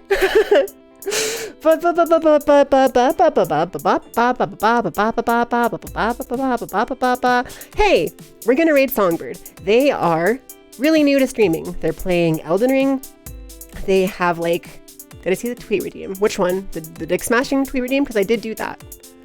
Why is my activity feed not showing me my redeems? Let me refresh my page. So there is the 420 one. And I think that's it. I think I did that. Dick Smash raid. Okay, that's really funny. Please actually do that. I am actually okay with this one for Songbird because we're kind of homies, so it's not going to be embarrassing or anything. That's just going to be genuinely hilarious. Let me snooze this ad so it doesn't interrupt me right now as I'm ending. please go send lots of love songbirds way. They're brand new to streaming, so like getting any kind of boost will help them at all. They hopefully will be able to reach affiliate pretty quickly, and all the, you know, follows and support will help them out a lot. So they're also just really fun and really funny. Let's do a raid. Okay. /raid BT songbird. Okay, there we go. And yeah, please feel free to use the Dick Smash raid, literally. You can also replace the emote of mine with a heart if you would like. And that's fine too. That's fine too. You're about to hit the wrong menu in the notepad. You were going to change heart to love. Yeah. Please feel free to change that to a regular heart or whatever. Also, if you don't have my emotes. Okay, again, I love you all. Thank you so much for hanging out with me and spending your days with me. It means the world to me. I really appreciate you all. Had a great time today. It was really nice getting to hang out and talk about stuff. And don't forget, stay hydrated today. Make sure to drink enough water. Make sure to have enough food. Don't forget your meds before bed. And try to do something fun for yourself or nice for yourself. Do one self-care thing today if you can. One more than you might normally do. Okay? Have a good rest of your nights, everybody. I'll catch you tomorrow for Celeste. Bye!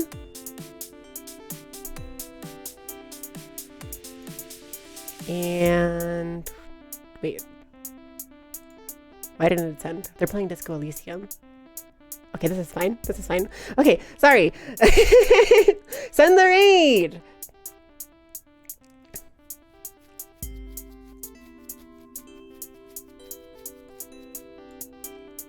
Is anyone more venal, more irredeemably nepotistic than it's his twin brother? Middy! Dick Smash Raid! Dick Smash Raid! Thank you so